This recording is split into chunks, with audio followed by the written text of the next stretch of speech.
We will now reconvene our Lompoc City Council regular meeting for Tuesday, August 3, 2020. Roll call, Madam Clerk. Councilmember Ball. Present. Councilmember Starbuck. Present. Councilmember Cordova. Here. Mayor Pro Tem Victor Vega. Here. Mayor Janelle Osborne. Here. Just a reminder to the public that we broadcast this meeting on Comcast Channel 23 and KPEG 100.9 FM radio station. You can also live stream it from the internet at cityoflompoc.com. Click City Council button and then view City Council meetings. If you choose not to attend in person but wish to make a comment during oral communications or a specific agenda item, you may call 805-875-8201 before the close of public comment on the agenda item, and you will have 3 minutes to provide your comment. And you may send comments via email prior to 4 o'clock on a council meeting day to s_haddon@ci.lompoc.ca.us. Mr. Attorney, do we have anything to report out? The City Council met in closed session to discuss the labor negotiation item on the agenda, Mayor, but there was no reportable action. Thank you. Please rise and join me in the Pledge of Allegiance.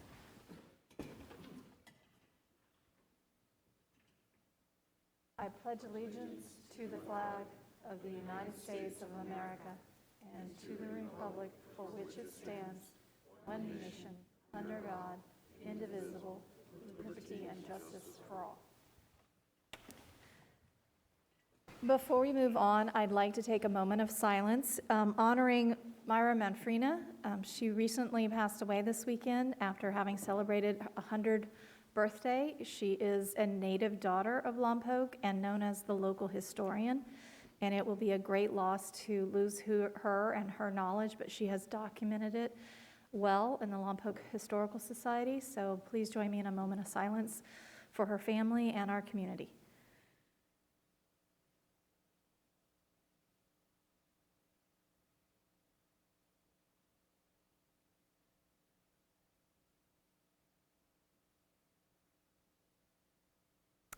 Thank you for that, and our condolences to the Manfrina family. All right, there were no presentations made elsewhere, and I don't believe we have any presentations from the public, so we will go on to City Manager report. Thank you, Mayor and Council. Have a few of them for tonight. We just got off a call this afternoon. The County Public Health Department for Santa Barbara will be issuing a mask mandate tomorrow afternoon. This mandate will require anybody entering a building, such as a city hall, restaurant, grocery store, whatever, to wear a mask. Masks will not be required outdoors. This mandate will go into effect Friday afternoon at 5 p.m. We will actually have the health order tomorrow to go through all the more details, and we'll be putting out some more public information as soon as we have the final health order. Over in electric, it's in the process of onboarding a new 12 kV electric troubleshooter, reviewing applications for electric apprentices, and we continue to have an open and continuous recruitment for the electric workers, so at least we're getting another one. So we're, just like police, we're slowly getting them back in there. I think CJ, our director, said we had about 100 people apply for the apprenticeship, so that's a really good turnout. The city continues to work with State Water Board staff on our new NPDES permit, that's the stormwater permit. As proposed, new limitations on effluent constituents could require substantial upgrades to the wastewater treatment plant. This process is ongoing and staff will provide updates as more information becomes available. EPA and others have added some more stringent guidelines that go above and beyond even what our new plant can do, so we'll be having to look at some new equipment for that. Staff is exploring options for the installation of a digital wall behind you to replace the current overhead projector. We should be able to use the CDBG CARE funds to cover this cost of the upgrade, and we're hoping to have it done expedited, actually. We're hoping to have them start this week, but we had a meeting with some changes on what's going to happen with that, so we'll have some new, very nice screens. You'll be able to see the colors, unlike when our demographics person was here, you couldn't see anything. Some other good news, Lompoc Fire conducted its on-site final, and that's the keyword, final inspection of our new Type 1 Pierce fire engine. We're hopeful that the unit will be delivered to the Ontario shop within the next 2 weeks, where minor adjustments will be made. Once complete, a number of members from the department will go to Ontario to receive the training and overview of the new unit prior to driving it home. We'll begin the outfitting of equipment prior to going in service. So it's almost here. I've seen a couple pictures. It's really nice, beautiful looking. And our Type 3 brush truck is on its second 14-day assignment with a new crew of 4 personnel. The first team was initially at the Beckworth Complex fire that had burned over 105 acres, and the current crew is now assigned to the Dixie fire that has burned over 220,000 acres and is only 23% contained. And that was what I had for tonight. Any questions for the city manager? All right, thank you for that. All right, we will now move on to consent calendar.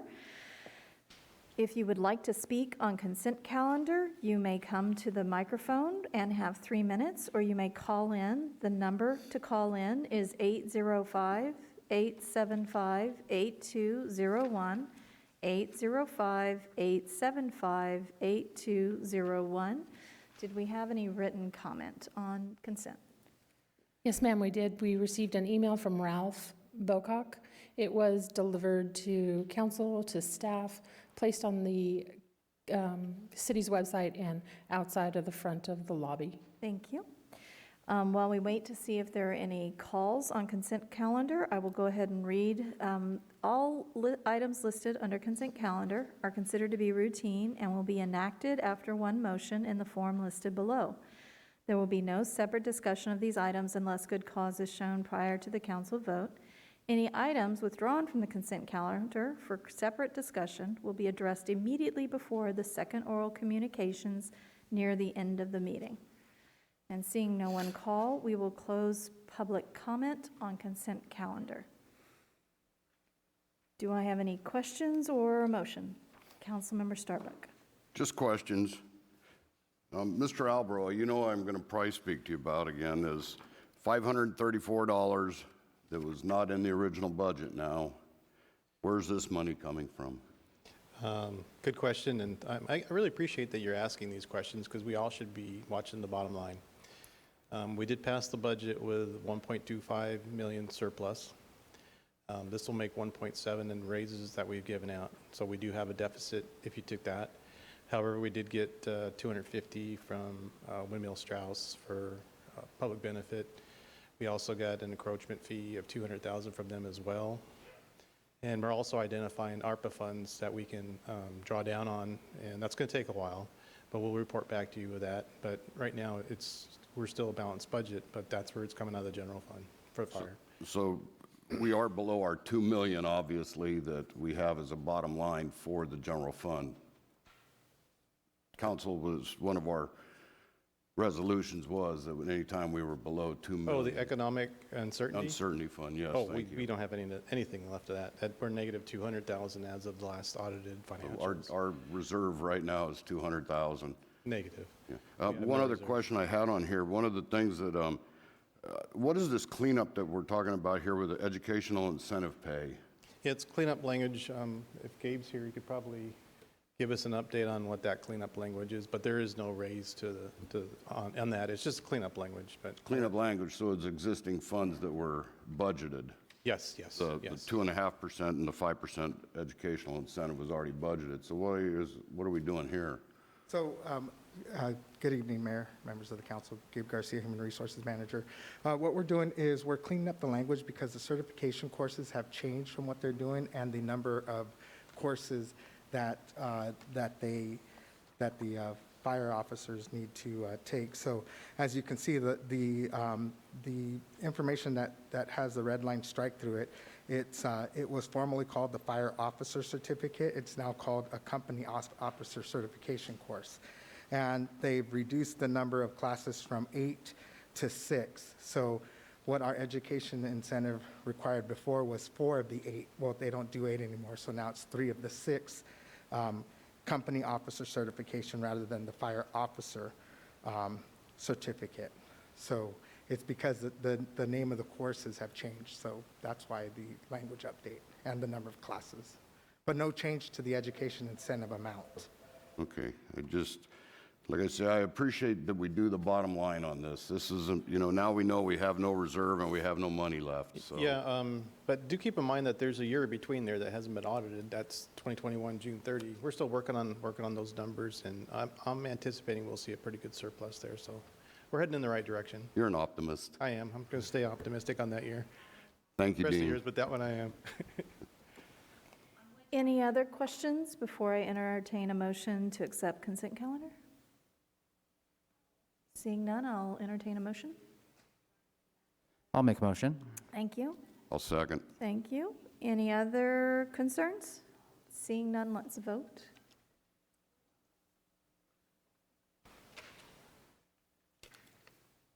And that passes 5-0.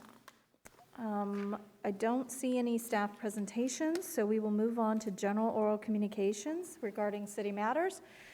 You have 3 minutes, and you may also call in at 805-875-8201, 805-875-8201. The floor is now open if you would like to make oral communications on something not on the agenda.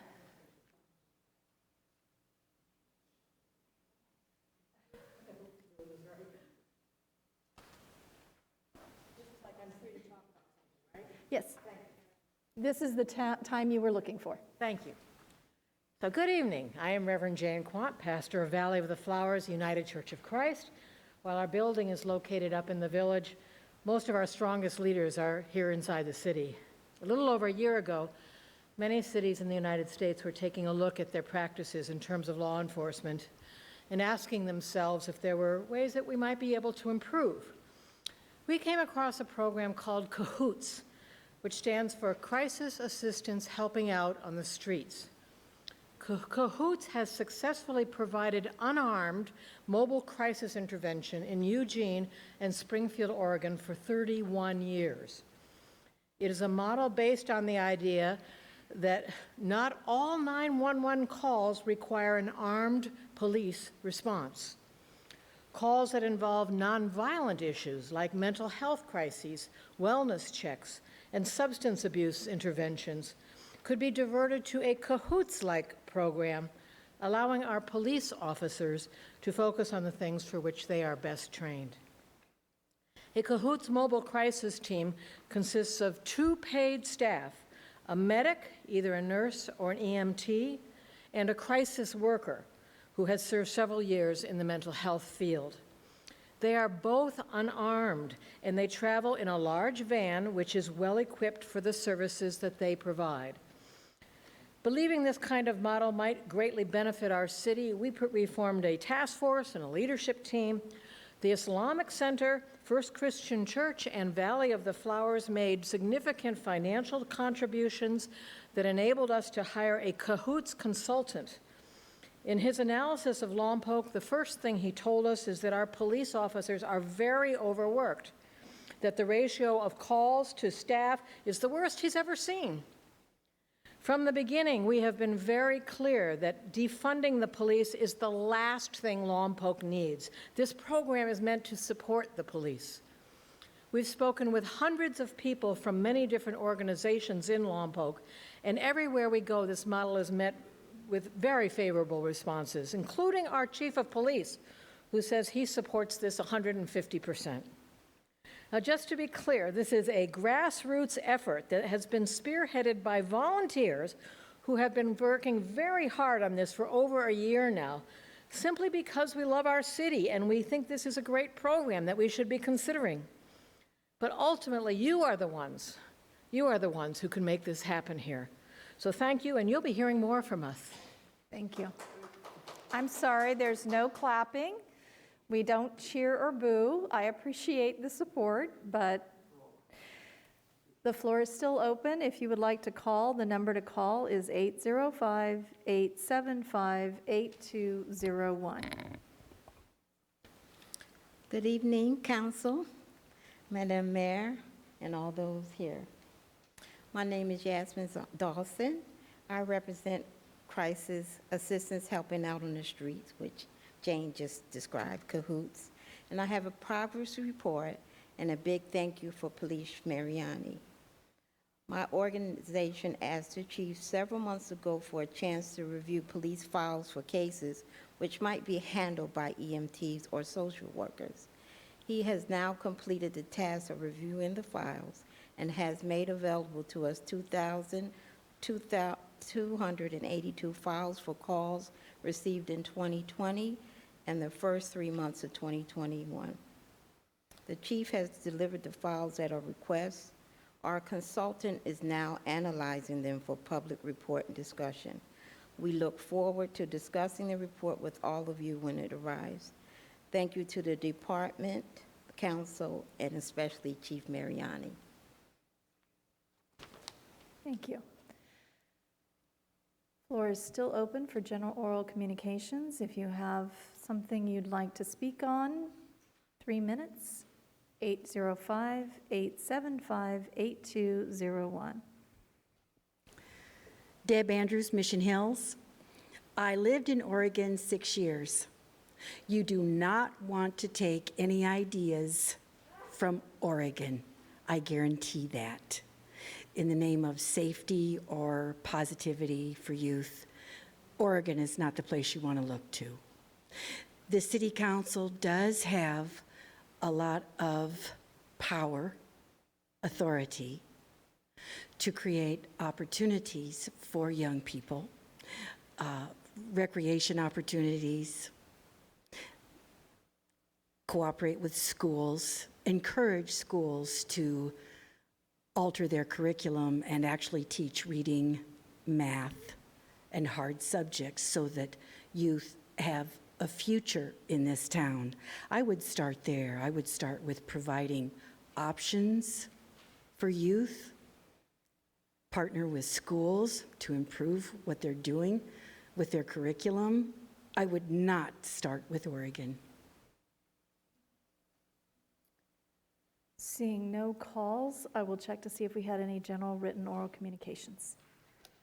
Yes, ma'am, we did. We had one from, an email from Brett Selvey. He was speaking about road conditions. And we also had an email from Ann McCarty from North County Rape Crisis Center. And both of those were delivered to staff, to council, and placed on the website, as well as outside in front of the lobby. Thank you for that. All right, we will now close oral communications and move on to our first agenda item, council request. Consideration of permitting temporary cannabis events at specific city parks, introduction of Ordinance 1683-21, authorizing temporary cannabis events at River Park, Riverbend Park, and Canadam Park, and establishing a permitting process and fees for such events, adoption of resolution number 644321, modifying the master fee schedule. And I believe that our Community Development Director, Christy Alarcon, will be making the presentation. Yes, Mayor, and just before we start this item, the City Attorney's Office had just a few, I guess, typographical type corrections to the ordinance and the resolution. Thank you, Christy. So we're passing out a revised ordinance and resolution, and essentially all this does is it renumbers one of the state law sections that was cited in the ordinance, because that state law was renumbered. The number of it was changed between the time we drafted the ordinance and now. And then also Section 5 is being taken out of the ordinance, and the second whereas is being taken out of the resolution, because those are duplicative sections that authorize the council to adopt fees. And we already have a section in our cannabis ordinance that allows the council to adopt fees. So those were not needed and those were taken out. Thank you for that update. All right, Ms. Alarcon, the floor is yours. Good evening, Honorable Mayor, council members, staff, and community participants here with us and watching from home tonight. I'm Christy Allercon, the Community Development Director here at the City of Lompoc. And tonight I am presenting for council consideration an ordinance that, if approved, would authorize temporary cannabis events at River Bend Park, Ken Adam Park, and or River Park. Per City Council request, staff has created a path for permitting temporary cannabis events in Lompoc.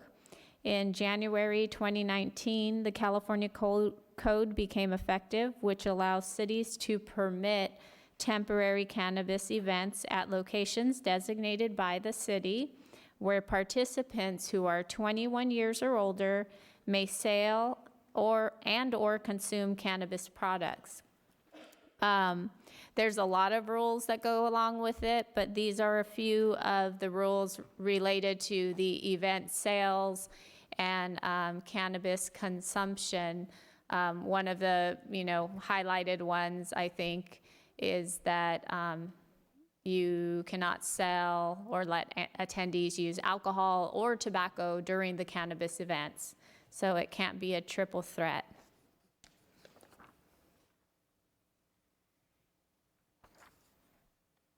So currently, or I should say, to hold this type of an event organizer must hold a state cannabis event organizer license and a state temporary cannabis event license. And to hold an event in Lompoc, the organizer must also have their local approval. And the state actually requires local approval prior to issuing a temporary cannabis event license. And then there's a few things that are precluded from, if you're an event organizer, it doesn't mean you have the authority to do any of those additional things listed there. So currently, to hold a special event, and that's more than 150 people at a city park, an applicant must submit a special event application, and that's through our city rec division. And it has to be pretty far in advance of the event. I mean, I think there's times we've acted very quickly and have acted with short turnaround times, but we are trying to stay in line with what these time frames are up there on the slide. And those time limits, what they allow is for staff review and input and feedback regarding the event's various requirements. And that includes collaboration with our police department, our fire department, our streets, public works. There's a lot of different players when it comes to ensuring the safe enjoyment of these events in our community. So, if council wishes to permit these events, then venues for such events may be designated. Per council direction, parks for consideration are River Park, Ken Adam Park, and River Bend Park. The lines don't show up so great up there, but I will figure it out. So, River Park, which is located out on Highway 246 and Sweeney Road, it consists of 45 developed acres, 35 campsites. I'm not sure how well you can see that there. There's a playground, there's a beautiful pond, and various picnic areas, as well as a couple of large parking lots, and there is just a lot of open space. The park has historically accommodated other events, large events from 2,500 to 3,500 participants, and with every event we try to regroup as a city team and address any deficiencies that we may have noticed during the event and come up with a plan to do better on the next go round. So I'm just going to run through a few slides of River Park. I'll All of these were taken today. Irrigation's getting fixed out there. Isn't that beautiful to see some green grass at River Park again? So this is how open that area is. And you'll see these are the really large parking areas. We have the gazebos out there. I mean, it's just huge open space. There's the restrooms. And that first slide, I'll go back real quick, bore you to death.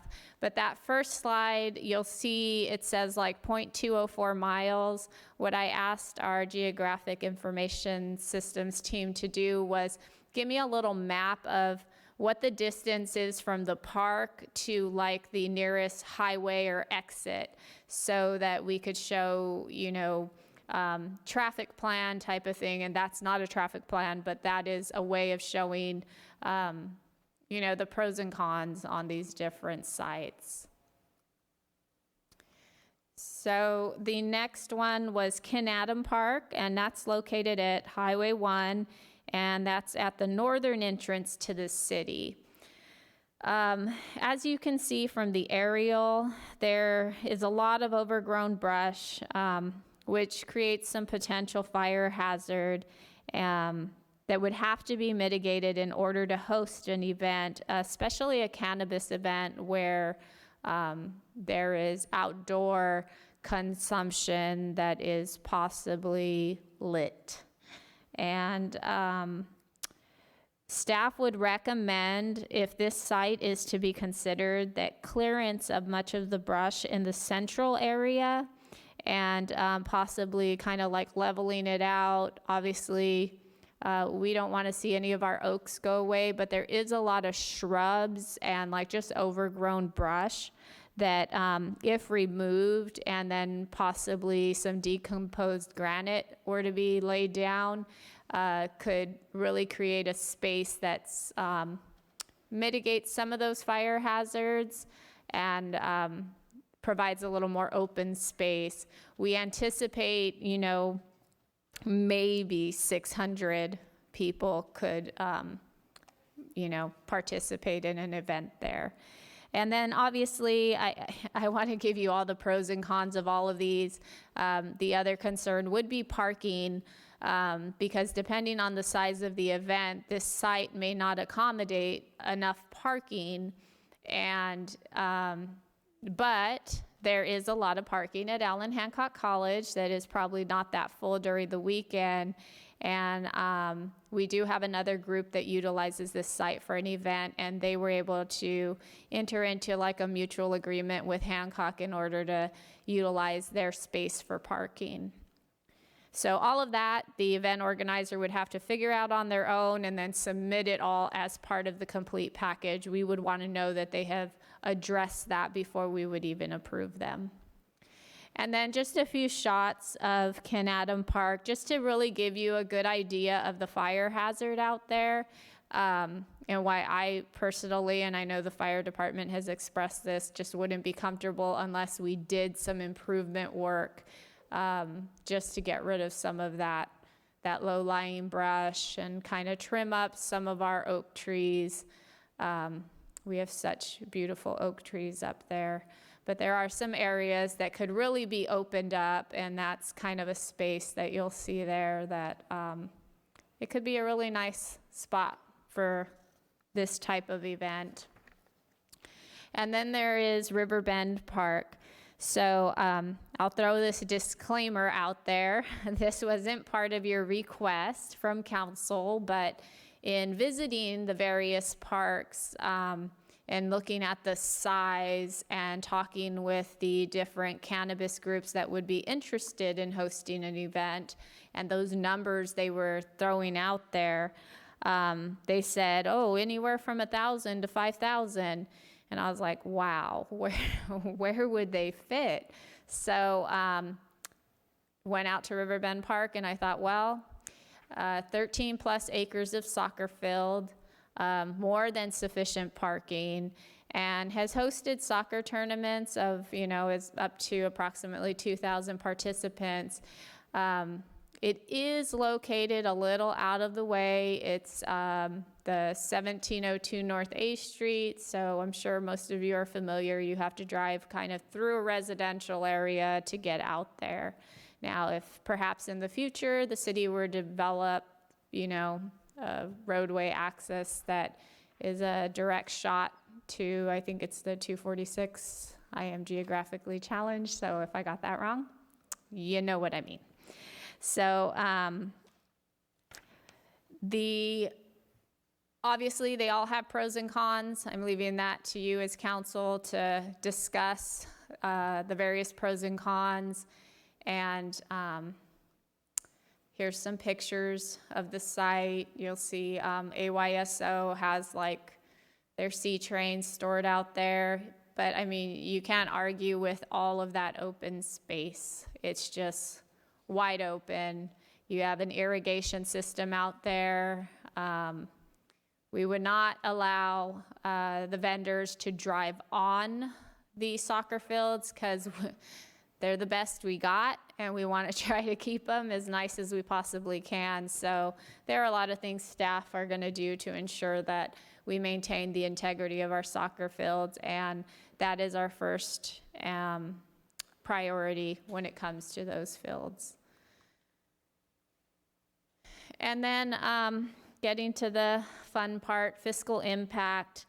Allowing cannabis events to take place at any or all of the 3 recommended city parks would generate additional tax revenue based on the cannabis business operations tax. Additionally, there's all of those other impacts of bringing people into your community to partake in events, and those are transit occupancy taxes and you know, sales tax revenue, as well as other associated tourism revenue. And then I just wanted to note that the cannabis special events license verification fee is $1,000 per event.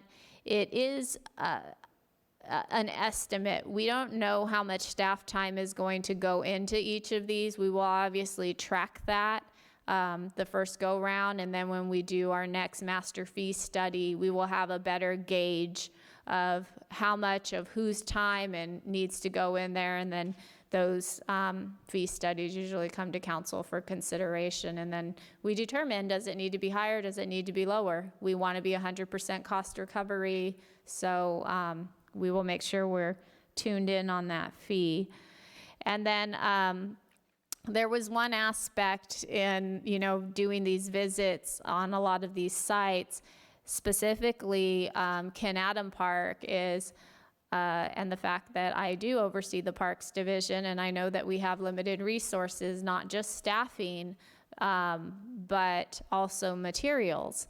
So if we were to have someone come in and say, hey, I want to do one there, but I want to do it by this date, I don't have the staffing levels, or I don't have the materials in order to level things out, clear brush, and throw down some DG. I want to make sure we have the ability to have 100% cost recovery for preparing the site for the event, and making sure we're doing the brush clearance and any fire mitigation, and that cost is borne by the event organizer.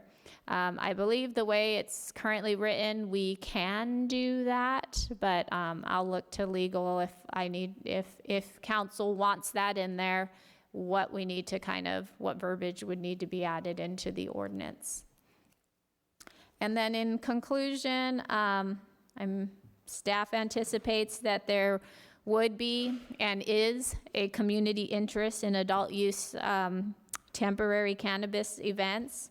And if City Council wishes to authorize these events, staff recommends requiring that these events be reviewed through the city's current special events application and review process as was presented in the staff report. And then I'm here to answer any questions. I think the chief might be here. Legal's here. I have rec here, so hit us with it. Whatever you guys want to do, that's what we're here to help make happen. Thank you. So this is our period to ask staff questions to get better clarity about some of our concerns. Then we'll go to public comment, and then we'll bring it back for discussion and finalization. So Councilmember Vega.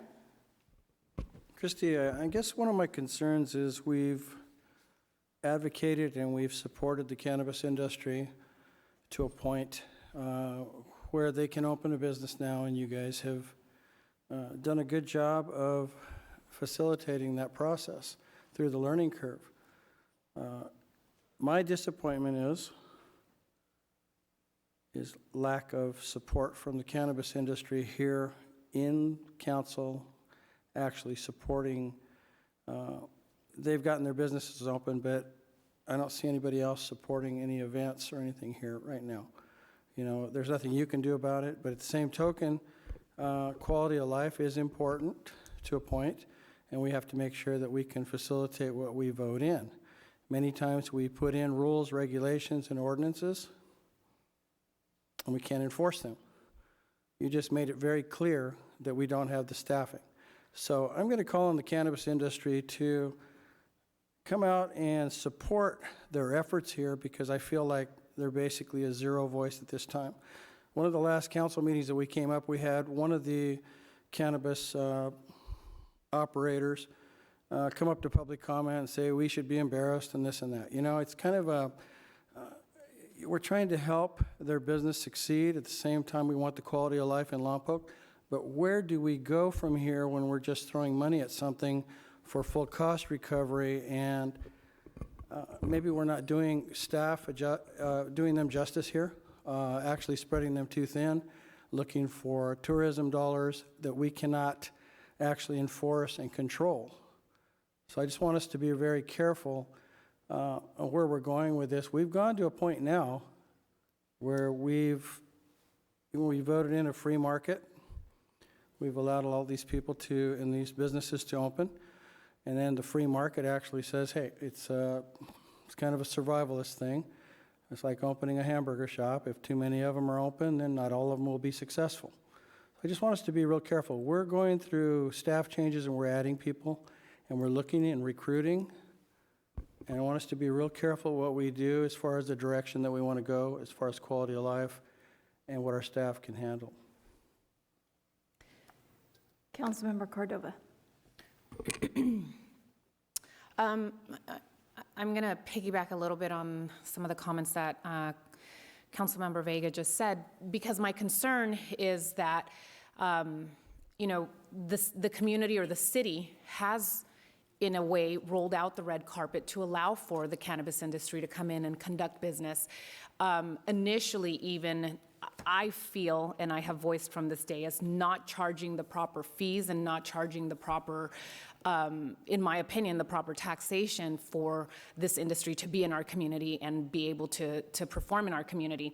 I don't know that they actually came to us and said, we want to have events. If this is noted as a council request in the staff report. So I agree with the concerns of whether we are ready, but even with that, I look back on my notes from the November 20th council meeting where we discussed this, and also or November 17th, and then also from the April 20th meeting this year where we discussed this, and there was quite a few things that we discussed that I didn't really see addressed in the staff report this time around. I do have some questions. Did this by any chance go to the Planning Commission for their review or their input? No, it's not a planning item. It's not a zoning item. It is in our city parks, which are exempt from all of our special events do not go to planning. They're not required to in a public facility, which is the park. Understood, but in the last meeting, there was discussion about that. That's why I asked the question. And I'll add that it is addressed in the staff report under the environmental review that it would be exempt for that reason. So also, a few of the other questions that I have is, we talked about fees associated with the regulations of these events. how do we plan on charging or getting that cost recovery? And because although it's kind of stated on there for consideration, it's really not being presented. So do we really have an idea of what those costs are going to be? So the application fee is based on the application review. We cannot charge people more than what it costs us to do an activity. So now one of the things that is in our current fee study or our master fee schedule is it's actual borne cost or something like that. And that's kind of in most departments and divisions. So that's why I added in there that if we have to go out and do something that is above and beyond what the, application processing is. So for example, clearing brush and maybe filling gopher holes or things like that to make it safe for that event, those costs can be passed on to that event organizer. So yes, there's a way to capture those. We have to track our time, we have to track the cost, and then we can bill them for them. Yeah, and those costs are definitely something to be considered. I'm more concerned with also with the cost with regards to the regulation. At our last council meeting, when I went back and I actually reviewed also the footage, we talked about whether there was manpower yet from the state to regulate such events, or how, and there was talk about how there wasn't really personnel yet identified on the state level to regulate these events, and how the responsibility would have to fall on our local police or, to regulate these events. And so my concern is whether we even have the manpower right now to do that. And as a matter of fact, Councilmember Ball requested maybe some case studies, and I think the discussion was there was no real case studies at the time, but there was an offering to bring forth a list of other cities that had held these events, and we could kind of see what the pluses and minuses had been. I didn't see that list come across, and that was something that was discussed in the last meeting as well. There was also discussion at the last meeting with regards to and City Manager, I'll have to put you on the spot on this, but we talked about a plan of what the process would be. A well laid out plan, quote unquote, was what was said. And so I'm still not seeing that on this, as far as how we're going to really take in that amount of people into our community and have I'm not seeing a well laid out plan. I'm seeing an application process being brought forth. And I am seeing some fees, but I'm not seeing the real plan on cost recovery for regulation as well as for other things. And I won't poke yet at the actual park locations themselves just yet, because I think we'll get to those. But I am very concerned as to whether the Lompoc community right now can handle that kind of pressure.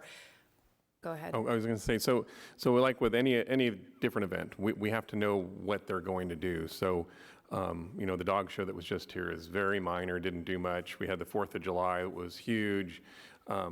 Everything has a different level of planning. So I've had contact with a person prior to the pandemic. He's done events out, I want to say Victorville, Apple Valley, somewhere out there. I forgot exactly which city, but he's done those before. And as Christy said, sometimes it might be for a few thousand people that want to come in and do that. Other events might be like a smaller wine tasting. In this case, it might be cannabis tasting or whatever they do.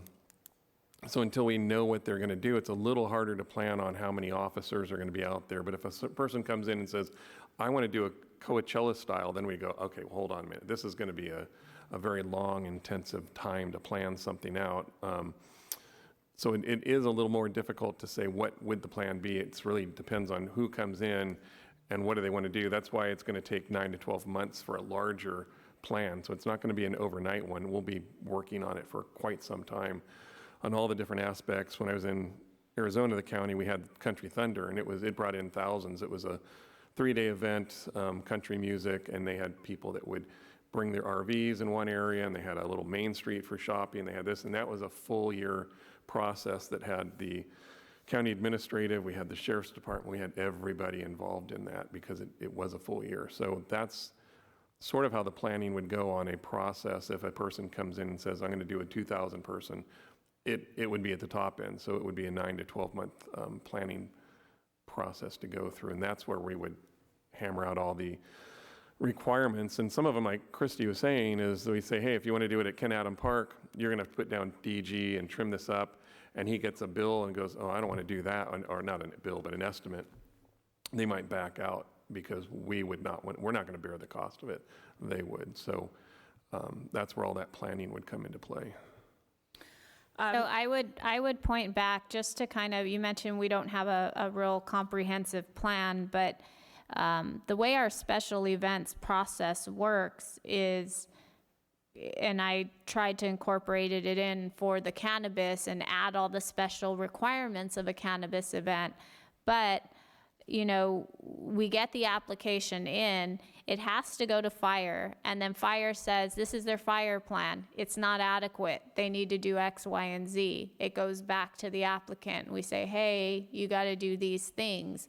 You know, they have to give us a site map. We need to see how many porta potties. We need to see their traffic plan. We need to see what their, you know, impaired driving plan is. Like, do they have like an Uber pickup lined up? Or are they doing shuttles? There are so many itty bitty requirements that go into ensuring these are safe events that, and most of that is incorporated into the special events general information because, again, while cannabis has a special set of rules, they can have impaired drivers just like the wine festival can have impaired drivers. You know, you could have an underage child go into a wine festival just like you can have an underage child get. So we want to know what their security plans are. Those are vetted through PD. When you talk about having to plan how to address things, there are security requirements. You know, it's 2 armed guards for a certain number, 3 to 4 for another number, 4 to 5 for another number. And then all of this, when it's routed to PD, PD also is looking at their security plan. Fire's looking at egress, ingress. Like, I mean, there's so much that goes into it. And this is for things that have nothing to do with cannabis. So now cannabis is going to bring this extra layer. And then the chief's not here, so I can't speak to it. But for PD, I mean, any event rec does. PD is, you know, telling me all the time, like, I got to have extra guys on because, you know, there's a gang element right now, or our violence is in an uptick. I got to pull guys on those days. I need to know what's going on. So we coordinate all special events, and if this was approved, we'd even have to tighten it up further to make sure those special situations and requirements are there and in place. And when you mentioned that the state doesn't have a method for this, you see the state's process for this. The state says, go get your local certification first, and then we'll give you yours. So they're wanting to see what are the locals going to require. Give us all of that, and then we'll approve yours. So I think the state is giving them a 60-day turnaround time on issuing their license. So if we're giving them 6 months, they're giving them 60 days. They're expecting us to do the heavy work. Right. So yeah, and then when you talk about getting the cost out of it, we are estimating cost recovery. We could very well come back in 2 months and say, hey guys, we need to increase this fee because it's taking significantly larger amount of staff time, and this is what the fee should be. So, but you have to start somewhere. Yeah, and I appreciate that, Christy, and I know that we have to start somewhere, and I'm not against that. But I also think that in a lot of things that I've seen from our community, as sadly as this may sound, we rush to do things. We don't always have a really well thought out, vetted plan. It puts pressure on our public safety. It puts pressure on our community. And I'm sorry, but as a resident of this community, I don't know that the financial element is really as good if I'm having to forfeit, public safety or security or a bunch of other things that come along with this. So those are just some of my initial comments, but I'm open to the discussion as we move forward, obviously. Councilmember Ball. So I guess I'll piggyback off the piggyback there a little bit. I think this is a very sensitive thing for this community. This community has had to wrap its head around the free market that's been thrust on them with dispensaries. I get a lot of people who still question, do we need 16? Do we need however many that we have? So I understand that this is a challenging situation for our community. I'll be point blank.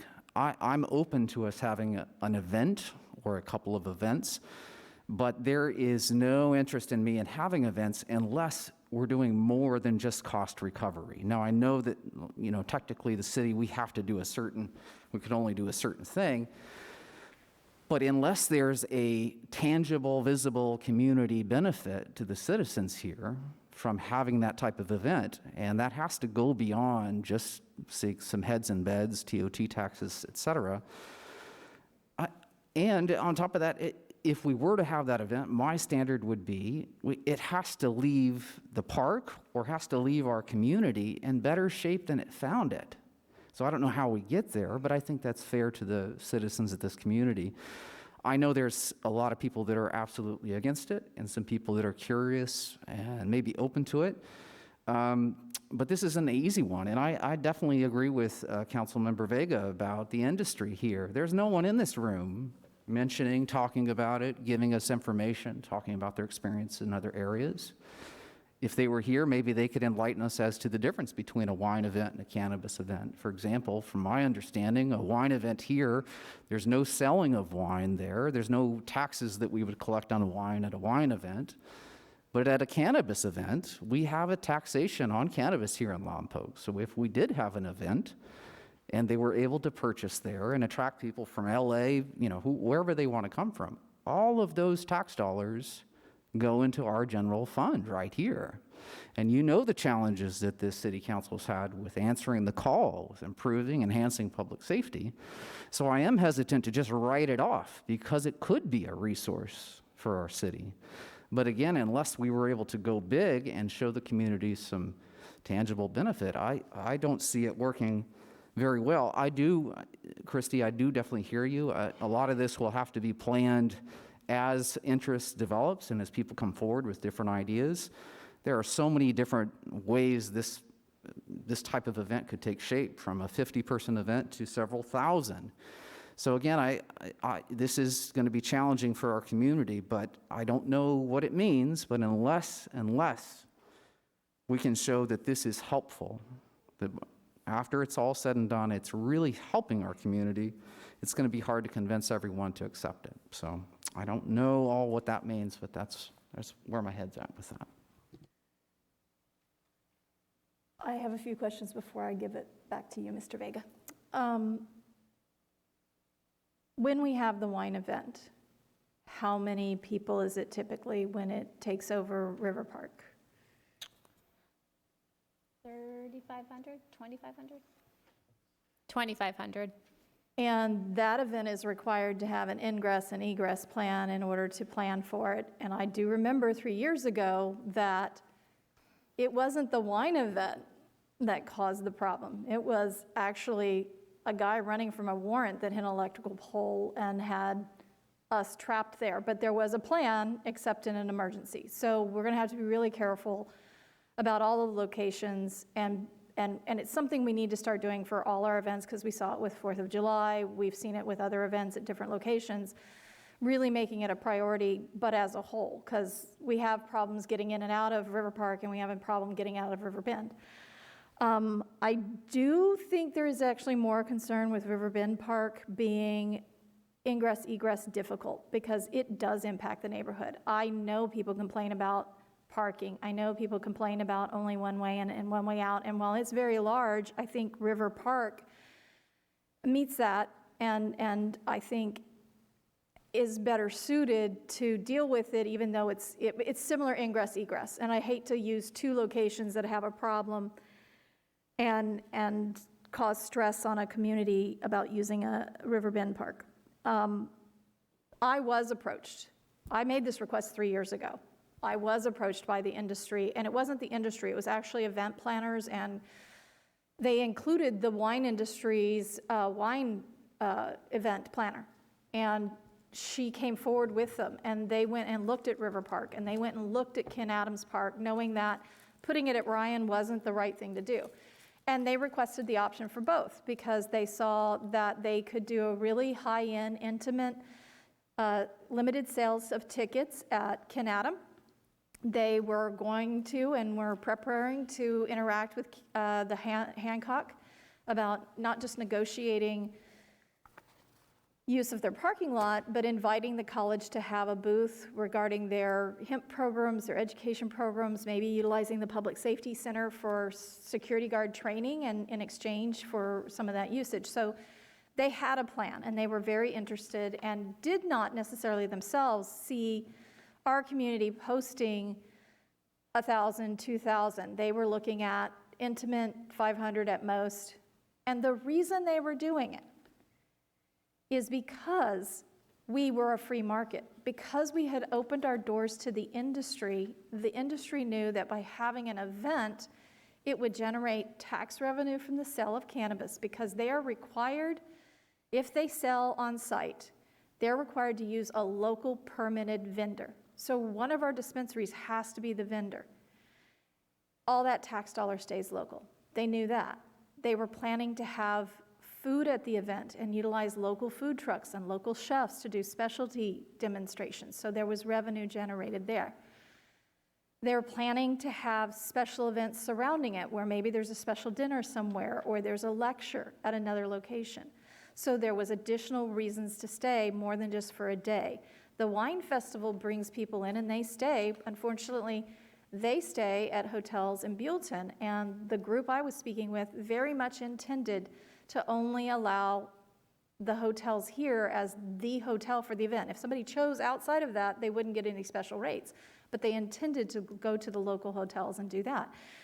They intended to use local resources for shuttles and for that, and having designated driver tickets. And so I know that they're not here tonight, but a lot of it goes back to so much of our council meetings haven't been open. When are they going to be open? When is this going to be on? So I will tell you, they're all very still interested. They do see it as a way to give back to the community for being supportive of being a free market and extending the ability to contribute more. You mentioned above and beyond cleanup. So you're telling me Ken Adam needs brush cleaning anyway. So there is some work that has to be done just because of fire danger. But above and beyond that, I could see allowing some sort of pre and post cleanup fee to do extensive work. I know that the wine festival left because our gopher holes were so bad. They love the weather, they tolerate the single in and out, but the gopher holes drove them away. But if there was an opportunity for these organizations to pay ahead of time and given that option, then we could do a benefit of filling in those gopher holes, or use the resources that come out of this event to go back into that park afterwards. Is that something we could legally do, is say that if it happens at Ken Adam Park and it generates a certain level of TOT expected from it, or a general level of cannabis tax, could that go back to that park for continual improvement and continual maintenance so that the community sees that benefit? Is that something that can be done? It is something that we'd have to come back to council as a policy, and then Dean would be the lucky one to try and calculate what does it look like. Did that generate this much in TOT above and beyond? What was that incremental portion of it? I don't know. It would be a little tough because hotels don't just readily give out that information on the TOT portion of it, so we'd have to sort of guess what that would be. Same thing on the sales. We could then probably look and, I don't know, maybe we could do some kind of look at what is the dispensary doing that particular month, say a year ago, and we see an increase, we could say, oh, they had a 5% increase in sales, possibly attributed to that. That's the hard part. It's going to be what's. So it might be easier to say something along the lines of that particular month showed higher TOT and higher cannabis tax results, and 20% gets allotted specifically to that park or something like that, where it's just when we see that there is excess based on there was that event and prior to that year it didn't exist at that level, take some percentage of that and put it towards that park to make it even easier? It's possible we'd have to take that into account during the budget too, because if Dean, if we know there's a cannabis event coming in, let's say, and we know they've been successful, hypothetically, if we build it into the budget, we need to make sure that we don't, touch that until that event happens, and then we can pull it out. You don't want to put the TOT all to something else. Oh, no. I'm saying after the event, do an assessment and you come back and you let us know and report out, we're able, because this event based on year, it had this result to the local economy, and so we're going to pull 20% of the incoming revenue into it rather than predicting it. And I know that we normally do predicting, but as we go along, we get grants, we get revenue in that we suddenly drop into the budget like we did with Strauss. And so I'm not saying to pull it out of the budget before we know it's happened, but that the policy be that, we utilize some of the revenue generated to address those parks, because River Park and Canadam Park need a lot of work and need a lot of work for other reasons. River Bend, even for AYSO and the number of tournaments they have there, it needs tons of work. And if one event there could help fund new, grass and gopher wire and portable restrooms and, a decent parking area and my dream would be to have 2 or 3 ins and outs, but, And then last but not least, on River Bend Park, I believe we submitted a letter to the county a few years ago asking whether or not they would reconsider paving and reopening the section there that crosses the river, and they said they had no interest in that. And so that particular park I am concerned about utilizing. The others, we kind of know it. We've used them for other events, and where there's issues, we know what they are and we know how to address them. I think AYSO creates enough of an impact over there that until we solve that, and it happens more often, when it's fully up and running, it's a couple of weekends a year. It's not potentially, 4 times or 1 time in a year. So that's my personal on it. And then I understood that you said there's an impaired driver plan. I believe this is the only thing that is different from, say, the wine event or the 4th of July, is this is actually state mandated. They have to provide an impaired driver, whereas the others aren't overseen by the state as well and don't have that level of requirement. So AYSO doesn't have to have an impaired driver permit process, and the wine festival isn't required to have an impaired participant permit, process in place. And that's, just pointing to all the additional rules that are required to be covered. So they're the only event that's being mandated to have that, correct? Yep. Okay, thanks for that, and I hope I was able to enlighten some of the staff council who wasn't here when this first came up. Councilmember Vega. First of all, the cannabis industry was allowed free market because I don't think anybody anticipated that many would be able to open here with the buffer zones. Those were meant to be a restriction, but here we are with X amount of dispensaries and businesses that are open. We need to figure out what we're doing here. What do we want to be? Do we want to be proud of our city? Do we want to be proud of the visuals? Do we want to or do we want to stress ourselves out? I understand the push to have events and bring money and things like that. I would be more apt to support a family event before I would support something where people were smoking out there in a public place, especially with the pandemic, with the masks, and the people that I've lost in my family during this time. So I just think that this is the wrong time. I think regardless of the money that you throw on the wall, I don't think it's worth it. I don't think it's worth it to throw that on public safety. I don't think that's worth throwing it at our city. I think we need to go and improve our city, reduce crime, let's get these motorhomes, and let's get all these people off the street, start being proud of our city again, instead of asking more people to come in for different reasons, but it's not because our city looks so great or is where we want it to be at this time. We're going for money, but we're selling our souls for that $1,000 for the event. I just think the timing is wrong. I understand where the council request came from. I have spoken to other people in the cannabis industry, and they don't have anything to say. So the people that are supporting it are people with money. They're probably the more wealthy of the events. The people that I've spoken to that are just trying to make it haven't said much. They're kind of more concerned with, just like anybody else in business, trying to make it day to day and stay in business.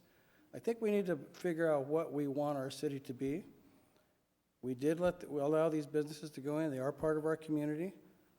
I don't think it's going to change the demographics of what our city is right now, especially with districts. We have safe parking we have to bring in. We have junk cars on the street.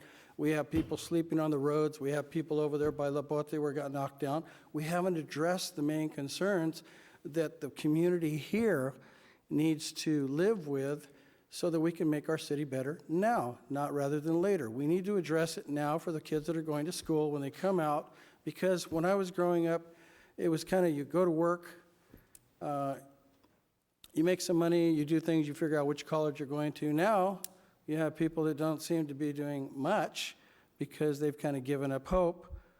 And at the same token, I just think we can do a better job of focusing our resources on what we can do. Listen to city staff. They said we don't have the manpower. Instead of trying to paint a different picture that says we can fix gopher holes, we can fix this, we can fix that, we need to find other resources to do that, not for special events that we can't handle. And it's just timing for me. During the pandemic, we have a mask mandate coming tomorrow, and then we have people that are advocating smoking in public places. It doesn't sit well with me. Christy, would you address the manpower needs and cost recovery if we don't have enough people? Sure. So Parks is staffed. We're good. We have the manpower. Where we kind of come up short is the revenue to buy dirt and decomposed granite and the things you need in order to do a job. You don't just show up at a job with your hands and expect to get it done. So there's a lot of things that we need to purchase to make improvements. The other thing I just wanted to point out was that I didn't really touch on during the presentation just because I assumed you guys had all seen it in the staff report, but this isn't opening it up so that every single weekend there's a cannabis event. I want to make it real clear. You guys asked for a limit, 1 per calendar quarter. So you're looking at 4 cannabis events potentially in 1 year. And if that were to occur, and we circle back in a year, I'd look to Jeff, but I'm assuming if you don't like the way it's going, 1, we can look at reassessing the fee, or 2, shutting it down. So I don't want you to feel like you're making a decision that's etched in stone forever and ever, but that's some of the options you have in the way you had requested this item to come forward. Councilmember Cordova. So when we talk about, the discussions that took place between certain people in the industry and what Mayor Osborne just said, discussions she had with them, when we talk about having them come in and be local distributors or retailers, so are we saying that we would only allow local distributors or retailers to have events in our city? So that's not the way it works. Exactly. So you're the event person, they own the event license, and then they coordinate the event. But yes, you are correct that if you are going to be a vendor at that site, you have to have a city CCU license. So let's just say they got every single dispensary. You talk about some of these mom and pop dispensaries struggling. This is another opportunity for them to make money. You have this event organizer that comes in, he organizes the event, he gets them all their booths out there, he does all the legwork, he gets all their CCU licenses in order, and he puts on the event. They make some money, they get some notoriety, people know them, people might come from other cities and out of state, and they're like, oh yeah, I really like that cannabis, it's the best. I'm gonna go to Lompoc to buy it all the time. I don't know how it works. So, well, I will explain this. Yes, your permitter who comes in to do an event can be from anywhere. But the license to sell has to be local. It cannot be a Buellton license. It cannot be a LA license. So if they choose to sell, it has to be a local license. They have no choice. Can the coordinator can be from somewhere else. Be with somewhere else, but the license to sell has to be a local dispensary. Yes. Yeah. So you're going to see only your local dispensaries at your local events. Yeah. Okay, so allow me to make something really clear, since we're clarifying things. Up until today, there has been a gentleman that has been coming in with, he's a coach and a parent, and he has been begging this council to look and consider the fact that his teams have to go all the way to LA and beyond to play home games. So here we are talking about modifying a local park after years of, even when I was on the planning commission, our teams and our local parents and our local teams have said our parks are not on good repair for us to be able to hold tournaments and have our home games here, but yet we are going to now roll over backwards and we're going to say publicly, oh yeah, we can fix gopher holes and we can do this and we can do that to modify for the cannabis industry. I am not against the cannabis industry, and I've said this a million times. It's got to be a fair playing field for everyone, and this is not a fair playing field for our families, our kids, and our teams. The only difference I would speak to on that is it's not our money fixing the gopher holes. It's somebody else's money. And I'd also speak to that the gentleman that comes and speaks all the time, he has the exact same access and speaks with our recreation division all the time. He does not want to pay to play like everybody else. So I cannot believe that is what we are saying. We're not going to get into this debate because our kids shouldn't have to pay to go play at our public parks. Then we would need more subsidy from our council of general fund dollars. That's a whole different subject, which needs to be considered from this council. And those are the problems that we're having, and those are the big issues that we do have come budget season. We don't have the money to be able to give that quality of life to our residents, but we are saying if somebody can come in and pay their way into our public parks, we will do it for them. And we will still go publicly and say, if the local guy can't pay for it, too bad for him. Let's please not even put that on the record. So I will ask this just for clarity and education of the council from our city manager, our city attorney, and any other department. General fund isn't allowed to cost recover anything above cost and recover, except in rare incidences where there's an allowance for a minor profit. And even there, we have to be really careful about it because it really shouldn't have any profit, correct?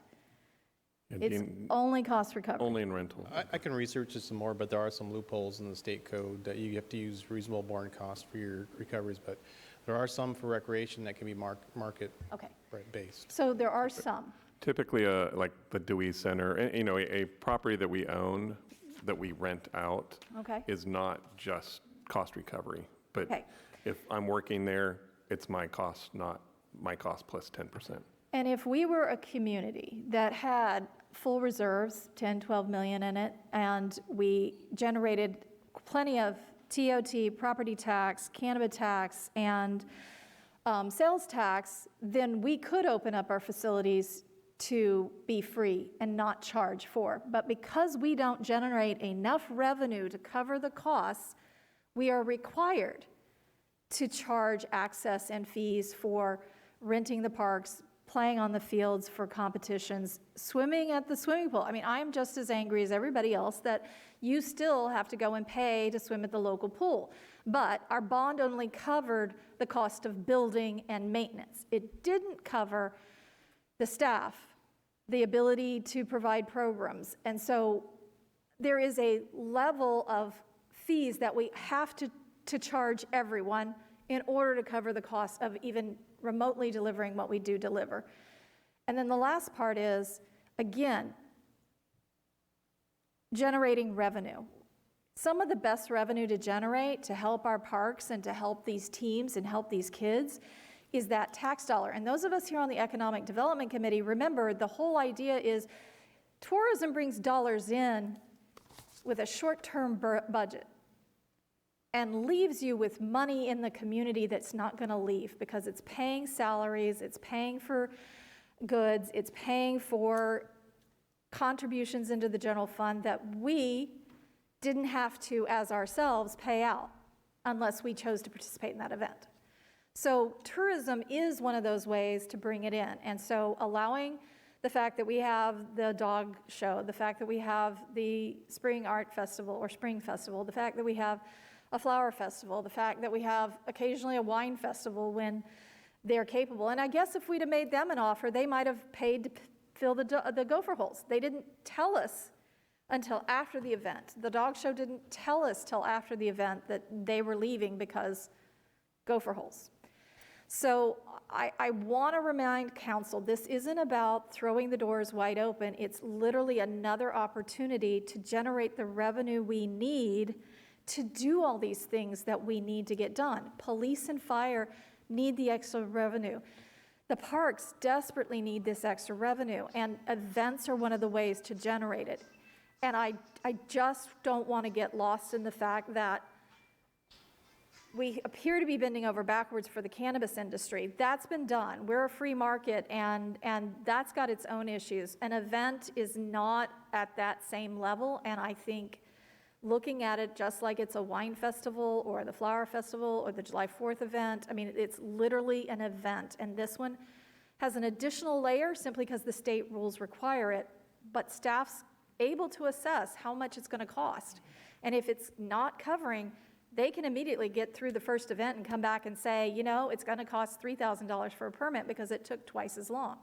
And we lose out on that first event, but that next event, you bring it forward and you tell us.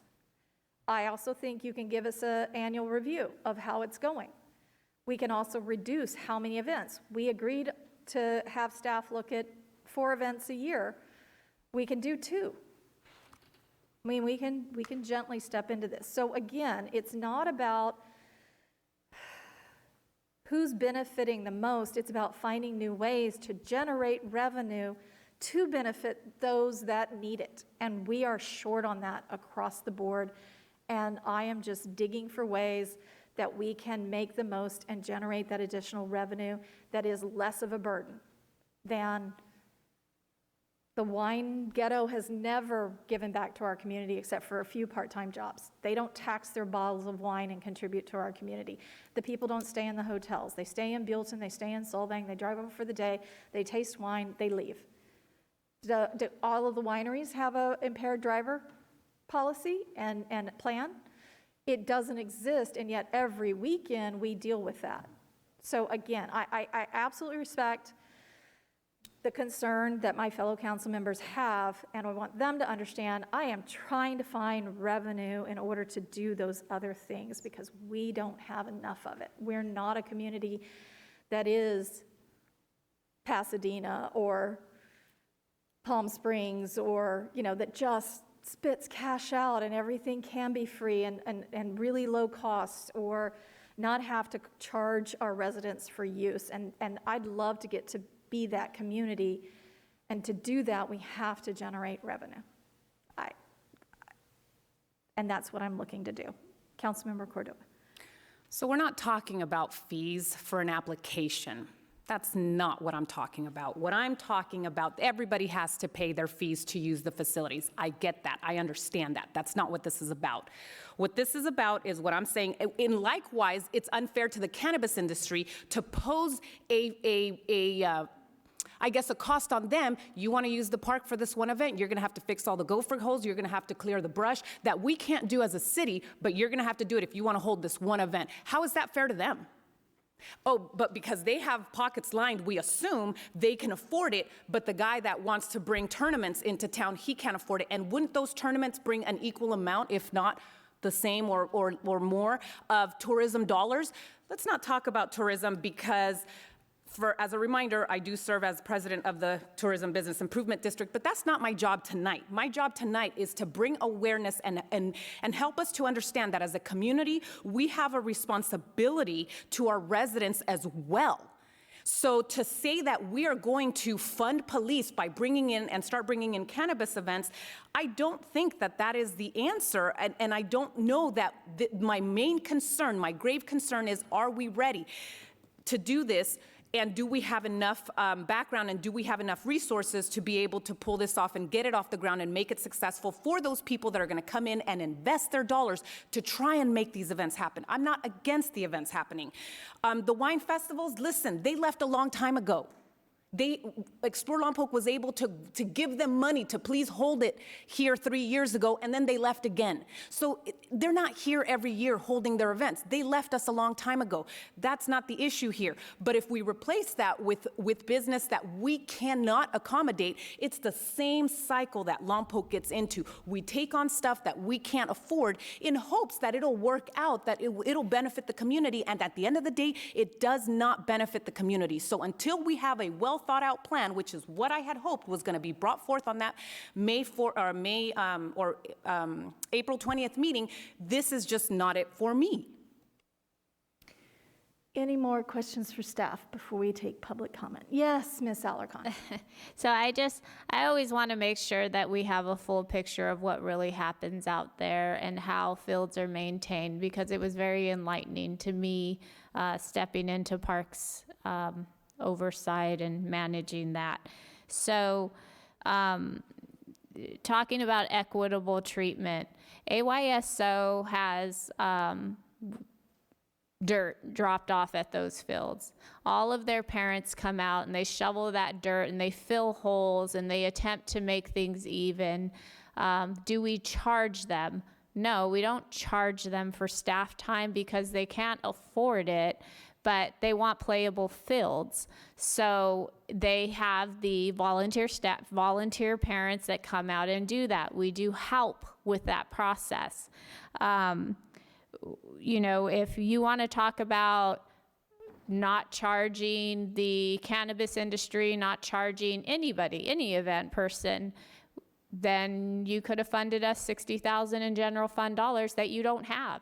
You just talked about it. You gave raises, you're short money.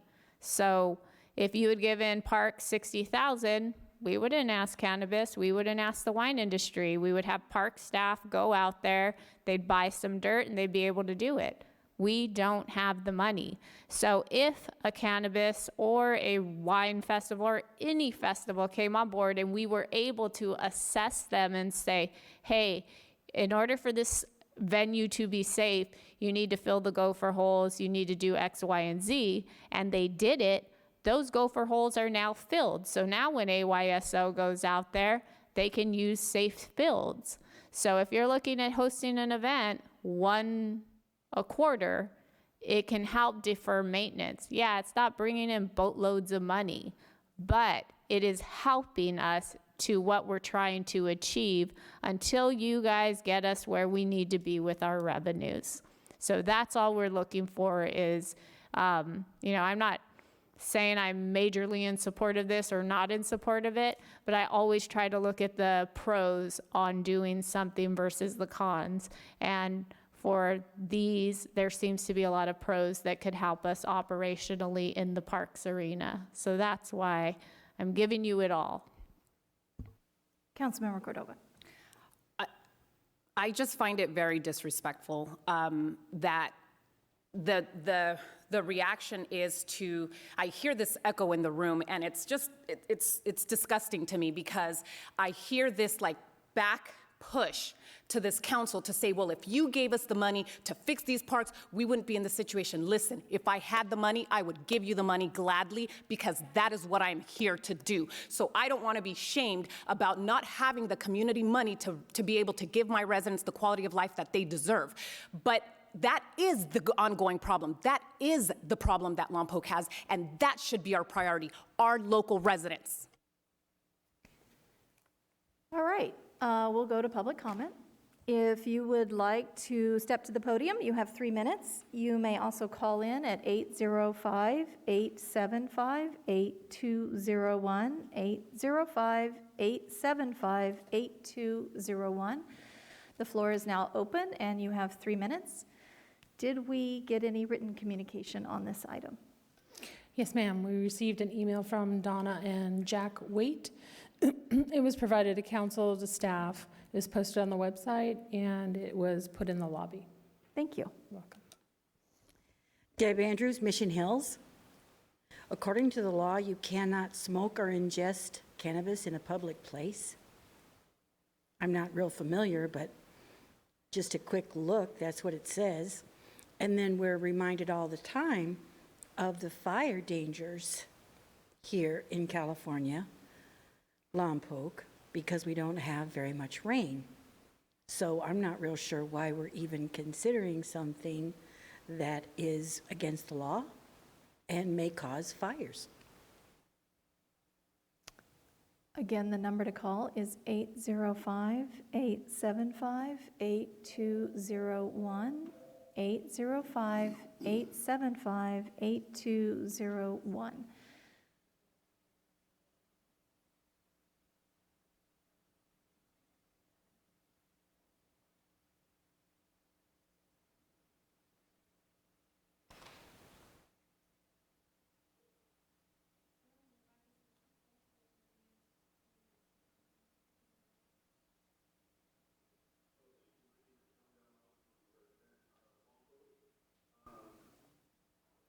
My first comment I would say is it sounds like some of our council members are being bought and sold by the cannabis industry.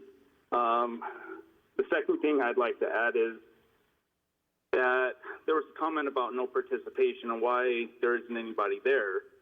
And part of the reason why is because when we show up to these city council meetings, we're disregarded. Doesn't even matter what we say. The city council does what they want to do anyway. So what's the point of us showing up? Kind of like me talking right now. The council is just going to disregard what I'm saying, and that's going to be it. I will say that right now, I am in love with what Cordova is doing and what she is saying, because I completely agree with her. Our city needs to be put first, and it is not. And when we're talking about our public lands, as all of you know, I do cleanups in our riverbed. And I've come to you before and I've talked about the fact that our tax dollars already pay for our public lands. And Lompoc, the city council, is failing to maintain those public lands. So then to turn around and ask a different organization to pay for them is also disrespectful. I do not understand what our city council is doing and why we cannot have a budget that is balanced and that takes care of the things that it needs to take care of for the citizens of Lompoc. We need to get back to that. It is ridiculous to keep putting all of our faith in the cannabis industry and think that this is going to be our savior. We need more. Lompoc City Council, you need to do better. I'm just going to leave it at that. Thank you. All right. Seeing no additional calls and no one else rise in the chamber, we'll bring it back to council discussion. Christy, we rent the fields to AYSO, correct? I apologize, what? We rent the fields to AYSO. Mm-hmm. We rent the Bryan Park to the Police Foundation when they have a fundraiser for our own police department. Yes. We even rent out the Flower Festival, which is why they now charge access because they have to pay to rent the facility. Correct. Okay, this is standard operation. All we're doing is adding an additional application process for your department to review, because even without cannabis, an event application comes in for an event larger than 150, you need to review it. Yes, and it's labor intensive, and the reason the cannabis one is a higher cost is because it is more labor intensive. So you've adjusted for your potential higher cost through this process. Yes. And you have asked for us to consider allowing these organizations, including any of the others, whether they're the festival or AYSO, to either volunteer to make the location in better condition or pay the cost to recover it, which then has a long-term benefit to all users of the park. Yes. All right. Okay, so I would like to make a motion to accept the staff recommendation, pulling River Bend Park from this until we've had a one-year review, so that you're only having to monitor ingress and egress of a park we already understand, and move it to 2 events a year. So I say that means you won't have to do massive amounts until you've figured out the cost of it, and it reduces the locations to a very large venue and a small venue. And it gives us an opportunity to see how many it will take, what the kind of staff empowerment is, and if the industry or any other location is preferable. So my motion, again, is to accept staff recommendations, but remove River Bend Park from it and reduce it to 2 events a year. And then last but not least, bring back a cost recovery estimate, so that at least those that want what that fee might look like to start with, so that it's at least included like we do for the list that you have, where the attachment, did I close it already?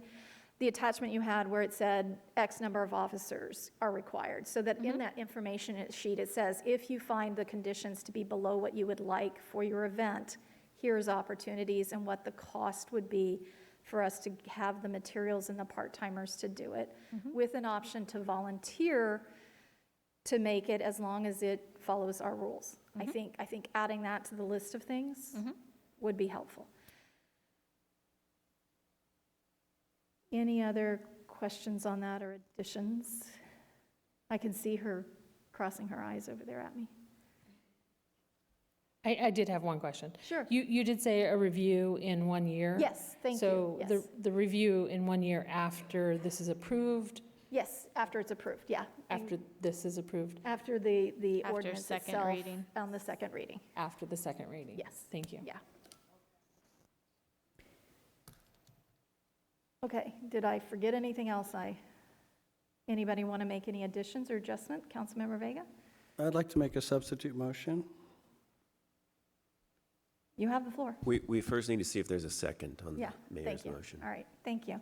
Is there a second? I'll go ahead and second. Thank you. Okay. All right, you have the floor. I'd like to make a substitute motion that we table this at this time. I think Ms. Alarcon actually made a great point. Our public lands and our parks, it's not just about covering the gopher holes for an event because the infrastructure needs work. We need to work on a budgetary issue to fix these things, because if they're unsafe and they're being temporarily fixed, I don't think that's a standard that we want to continue. I think that we should look for the money to get the parks fixed. I've been to River Bend Park. It's pretty full of gopher holes. And as soon as you cover them, they're going to come back because the infrastructure hasn't been maintained. It's just through the years, it just needs, either it needs gopher wire or it needs something else done, because to look the other way during the week, and then when there's an event and we want to come in and put some dirt in the holes so people won't trip, I think that we can do better. I think that's a great point. Even The public comment person actually made a good point also. We can do better. We need to pick a different direction. So that's my substitute motion, that we table this for the time being, because I don't think we're ready for this. Appreciate a second somewhere. I mean, the events are something that we would like, but we're just not ready, guys. Let's do better. Let's do it for Lompoc. Let's make Lompoc first. Second. So that's been moved and second, and with a substitute motion, we need to take a vote on that first and then proceed after that passes or fails. Any questions from council? Councilmember Ball. So I've listened to every single thing that's said tonight, and I appreciate all this feedback. This is an interesting one for sure. I will say I don't think anyone up here, and I hope not,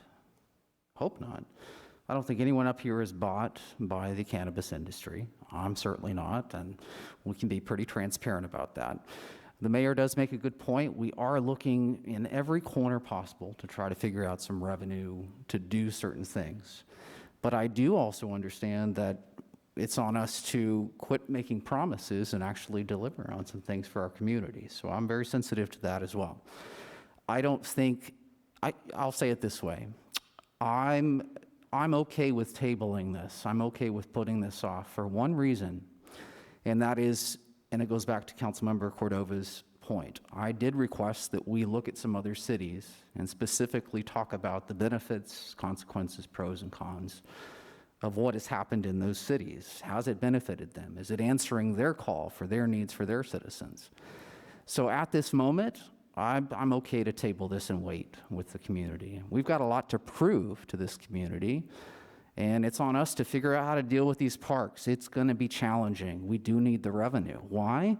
Because many people don't know that we have more acres of parkland per capita for our citizens than most cities our size. We have an overwhelming challenge. So just understand that we're trying to do everything that we can to figure this out and make sure that we have the staff and the resources to take care of business. It doesn't look great out there. It is looking better than it has in a long time, but there's a long way to go. I just haven't heard the answer clearly tonight, delineated, that the benefit could outweigh the uncertainty that's still here. And I hope that makes sense. So that's my 2 cents. Anyone else? All right, we will take a vote on the substitute motion. And that fails. No, we take a vote on the substitute motion first. All right, so we take a vote on the substitute motion. So we cleared it. We'll just redo it. Yes. So this is a vote on Councilmember Vega's motion to table.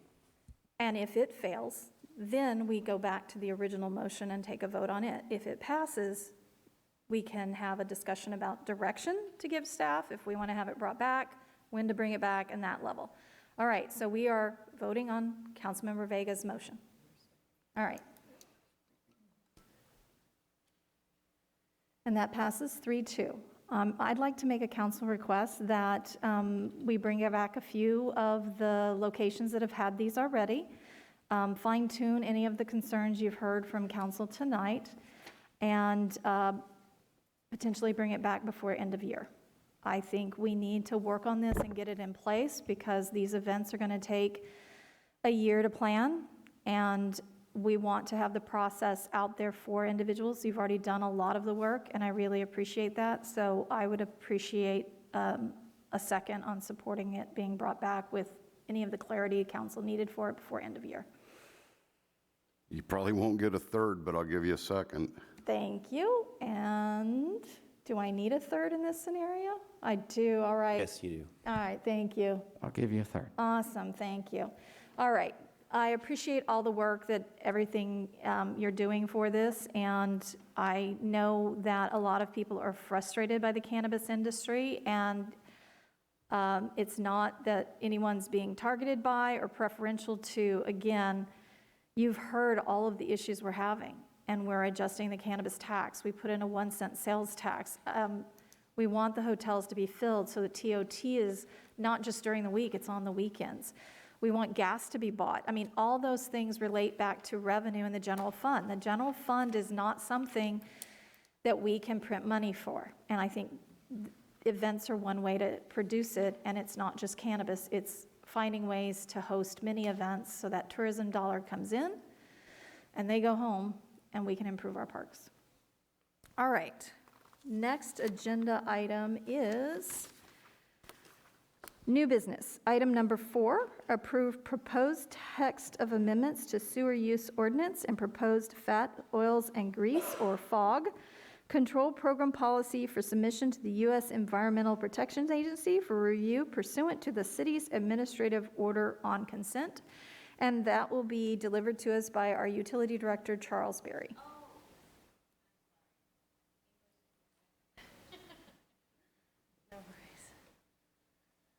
Good evening, Mayor Osborne and City Council members. My name is Christine Wong. I'm with the Ashworth Line Intergroup, and we are the city's wastewater consultants. And I did have a few slides to show.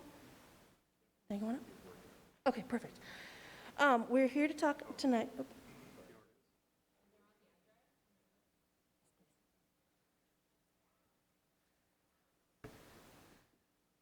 No worries.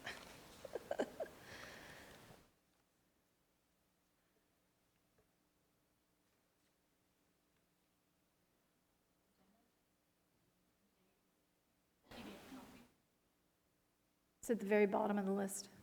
Yeah, it's the very last one, presentation slides. It's just a few slides, no worries. But it's so helpful for our public, so thank you for preparing them. Of course.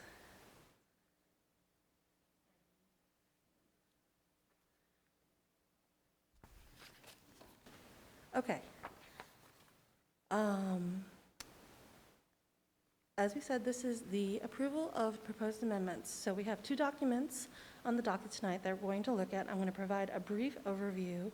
The documents themselves were attached with the city agenda items as well as any support documents that those themselves reference.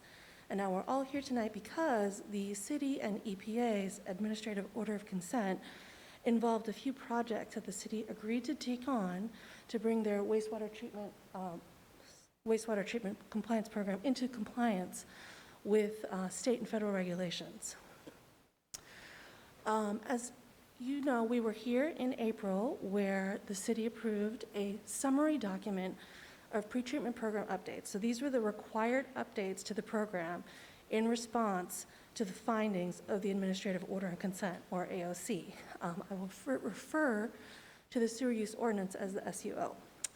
That document was approved by council and we signed it off in April. We got a response from EPA in June approving the summary document. That triggered the next 2 items in the AOC, which were in paragraph 37 and paragraph 39 as listed on the slide. Once the summary of changes was approved, then we had to produce the documents themselves that we had summarized in the summary document. That would be the amendments to the ordinance and a proposed fats, oils, and grease control program, otherwise known as a FOG program. The text in, there we go. The text in green is to indicate on these slides things that EPA has already approved. So basically, if it appears in our draft documents, they already pre-approved the language that we then used in the draft documents that we're hoping to send to EPA today, that we hope that you approve to send to EPA today, excuse me. And just as a reminder, the due date for these items are August 23rd, 2021, which is why we're bringing to you tonight. So the ordinance, the sewer use ordinance is found in the Lompoc Municipal Code at chapters 13.16, Articles 1 through 7 previously, and now Articles 1 through 9. There were a whole list of requirements in the AOC in paragraph 33.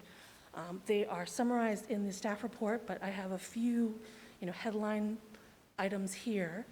I put definitions in green because there were a few quote-unquote controversial terms that needed to be defined, such as medical waste, domestic waste, de minimis, and so those are some new terms or terms that have been revised in keeping with what EPA required. Because they were a little bit controversial, we have gone back and forth on it in several different meetings.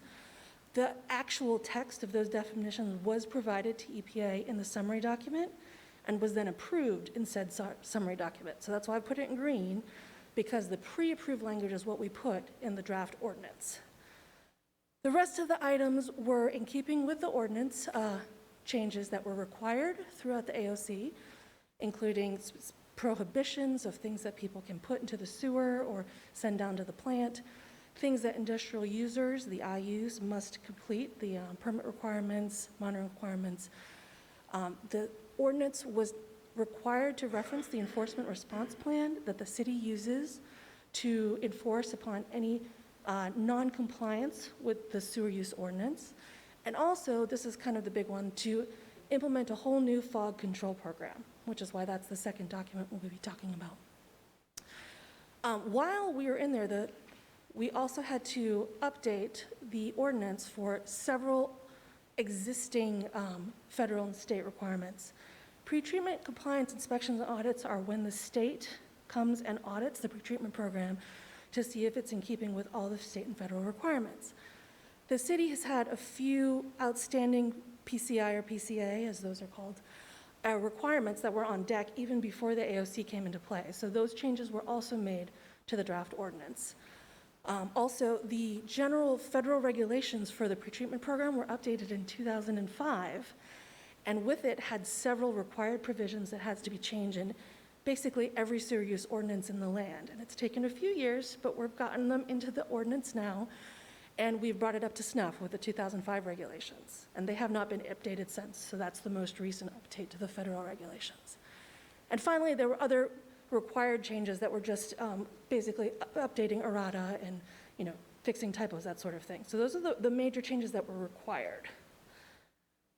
In addition to those, several other changes that were recommended, say from either the inspections of past years or from my own firm when we were brought in to make recommendations on how to improve the pretreatment program, were included with these ordinance changes.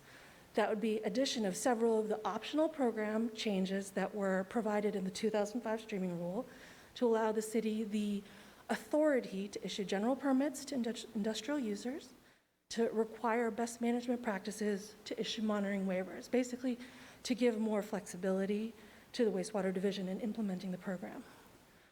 In addition, general updates were an addition of administrative fines, which are not currently available in the city's ordinance, discussion of how the pretreatment program is going to be handled in extra jurisdictional areas, such as the Vandenberg Air Force Base, how to clarify how the surcharge program that was already listed or existing in the current ordinance is going to be implemented, and finally, to clarify how the water softener requirements are going to be managed in the ordinance itself.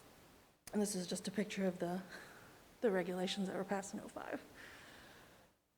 So, Article 8 is a completely new section. It was the extra jurisdictional areas, and then Article 9 is the legal authority to implement the FOG program that is required in the AOC. So we've added new sections that basically address all of the pieces in the requirements in the AOC. There was a list of required elements of a FOG program that must be present as part of this agreement between the city and EPA. And so these items listed here represent those elements. One of the concerns that this council's had before is what sort of grease control device requirements are going to be needed for food service establishments, which are the FSEs, as shown on the slide. So that has also been pre-negotiated with EPA. There is a de minimis threshold, which is now defined in the draft ordinance, where certain facilities that meet this de minimis threshold, which means just, they don't discharge much fog, are not going to be required to come under the grease control device requirements. Anyone above the threshold will require installation of some sort of grease control device requirement. And we'll talk about that a little bit more in the FOG policy document. This specific definition was included in the summary document that was sent to EPA and approved, and so that is the same language, again, that has been included in the SUO and also in the FOG policy document. So having established the legal authority to implement this FOG program in Article 9, the department has also developed a FOG program policy that describes how it's going to be implemented. And this describes specific discharge prohibitions, things that, guidelines for appropriate grease control devices, And this one item is a specific call-out from the AOC that's required of the program policy. O&M requirements for such devices, how the FSEs, the affected facilities are going to be required to monitor and report, keep records, perform inspection and sampling of their facilities. It's all laid out there. And then also the city's oversight procedures and goals. What's the frequency of the inspection goal? What things they're going to check on, that sort of thing, including what things will engender requirement of enforcement actions, and that's laid out in the policy. Finally, in keeping with the AOC requirements, there are also a section briefly outlining the outreach and education efforts, both to FSCs and also to the general public and individuals, private households. So how they're going to do their fog outreach to, prevent grease down the drain. And then also program staffing to describe who in the department is going to be responsible for implementing the program. So there's two main documents, the ordinance and the fog program policy, and there's a number of supporting documents in the agenda attachments, and I'm here for any questions on either and all documents. Thank you. Also, before yes. the staff report ends, we did pass out an additional attachment to the fog control program that was not in the original packet. That was just produced by wastewater staff in the last couple days. So we asked that be adopted as well, or approved tonight as well. Thank you, Jeff. Apologies. Yes, it's been photocopied and you have a copy and it's been placed outside. Councilmember Starbuck. Yeah. Could you just define de minimis for me? I can, 1 second. The definition that we sent over and was approved as restaurants and other food service establishments that discharge a de minimis amount of fog are those engaged only in reheating, hot holding, assembly, or mixing of ready-to-eat food products. That doesn't give you a measurement. It doesn't, no. It's qualitative, again, and it's Yeah, based well, I'm on... looking at, this is brand new, you just did this the other day, like days ago, this new. So I'm looking at it here, you say, without any definition, and I'm going to use a deli. I've been criticized because I rent a deli. So we have a sandwich shop. It says here now that they have to have a grease interceptor. If they are above the de minimis. But there's no measurement of what de minimis is. This is de minimis now. Is this something that Charles, our utility director, he can waive it because he says, you guys only use 1 spatula of mayonnaise. Well. So you do not need a grease interceptor. No, that's no longer possible. So now, de minimis means nothing. Well, we have de minimis defined in the ordinance now, and so So the definition, but there's no measurement. Well, a measurement's also difficult for fog facilities because most of them aren't required to actually monitor their wastewater. So why do we have the statement that Mr. Berry can go ahead and waive? Sorry?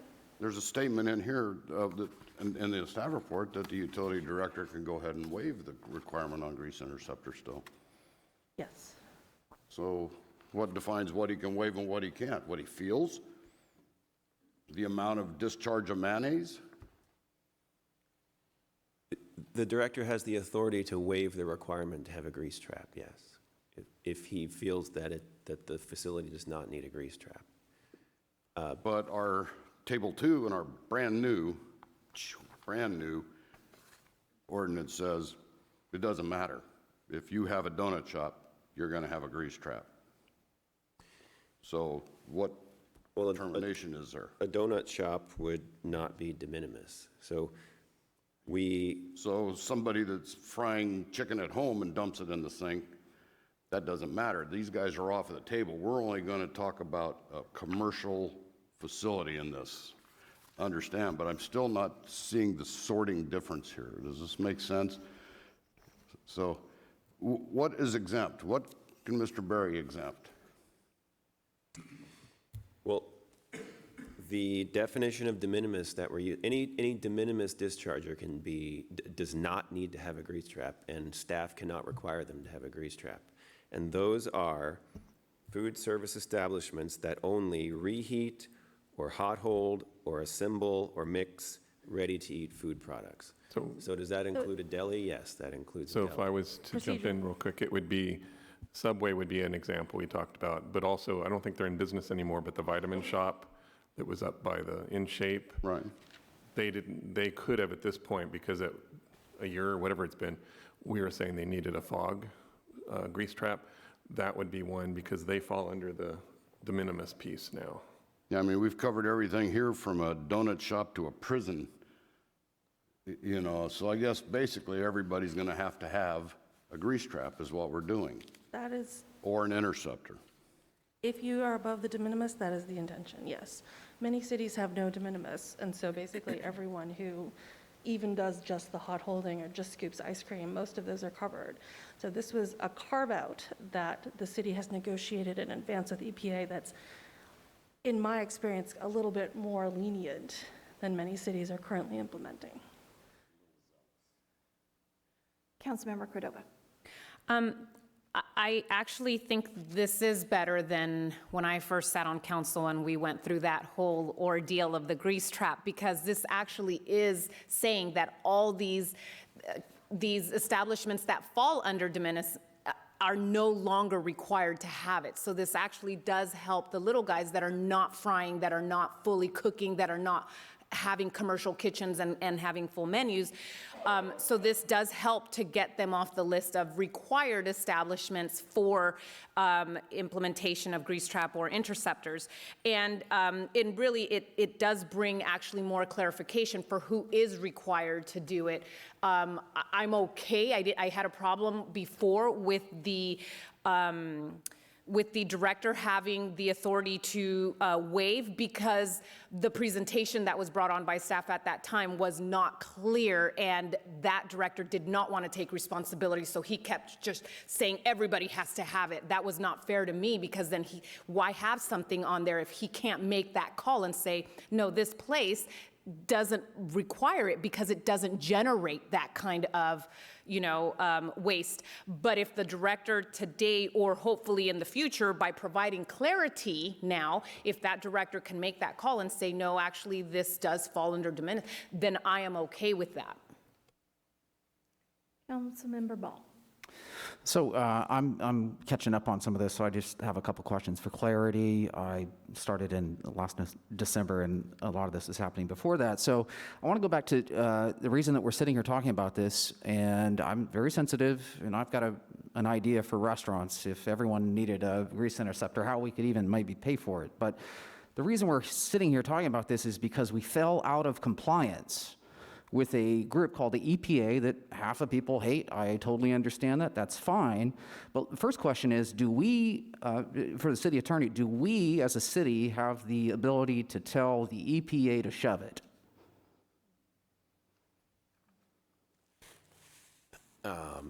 Or more legal terms that you would choose? I think the answer, no. But if we did get into a legal argument with them about what the law is, I'm happy to tell them to shove it and go to court and argue with them.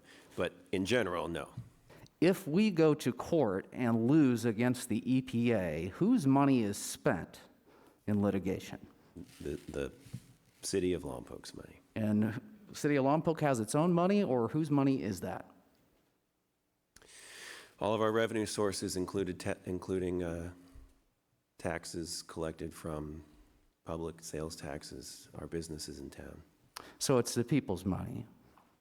So again, maybe a way to re-quantify this discussion is we can figure out, if everyone needed a grease trap, we can figure that out. It may not be the thing that everyone wants, but we can figure that out. The more important thing is it's our fiduciary responsibility as council members to make sure that your taxpayer dollars that we have is keeping us out of trouble, and that we're not getting into litigation thinking that we can carve our own path, and then we've got to pay tens of thousands of dollars, worst case scenario, on a daily basis because we argued about mayonnaise on a spatula. That's smaller thinking than this issue deserves. We're playing with fire here. We have to be in compliance, even if we don't like it. So what I'd like to ask, whoever would love to speak up, is how do we, A, get back into compliance, and how do we maintain that compliance? From a big picture perspective, over the next 5 or 10 years, how do we avoid getting this close to going into litigation with the EPA? That's scary. I can start, or do you want to? Yeah, let me just answer that question real quickly if I could. First and foremost, the city and the council did willingly enter into the AOC. Meeting the deadlines and the deliverables negotiated and agreed to in that AOC is the first step towards compliance. Maintaining our FOG program and our SUO, amongst other requirements of our wastewater treatment plant, is ongoing and will be ongoing for now and forever. So as regulations are updated, and as was mentioned as an example in the city manager's earlier report, our new discharge permit may have new constituent requirements on it. That will be a new element of compliance. So it is evolving and ongoing. A question specifically for you. With you potentially having the ability to waive or not waive somebody's requirement, I'm assuming that that would be based upon your measurement of, is their issue contributing to the thing that puts us out of compliance? Is that fair? Is that case-by-case basis? Or? Sure, yeah. I think the intent here is to establish a bright line test. If you fall under these circumstances, you will be required. If maybe you meet some threshold that's de minimis, that there's some discretion, then it will be evaluated by staff, including myself, and a decision will be made. But there is a clear bright line that says once you pass this threshold, you will be required. Awesome, thank you. City Attorney, one other question, just for clarity, and it was, I skimmed through the whole thing, but just because it was in italics and it said emphasis added, got my attention. So let's see. It talks about fiscal impact. In determining the amount of any penalty, the court will consider the seriousness of the violations, the economic benefit, if any, resulting from the violations, any history that the city may have of such violations, and this is in italics, any good faith efforts that the city has made to comply with legal requirements. Where are we in that process? Are we, with everything that we've done, why is that in italics? Are we in good faith? Are we headed in the right direction?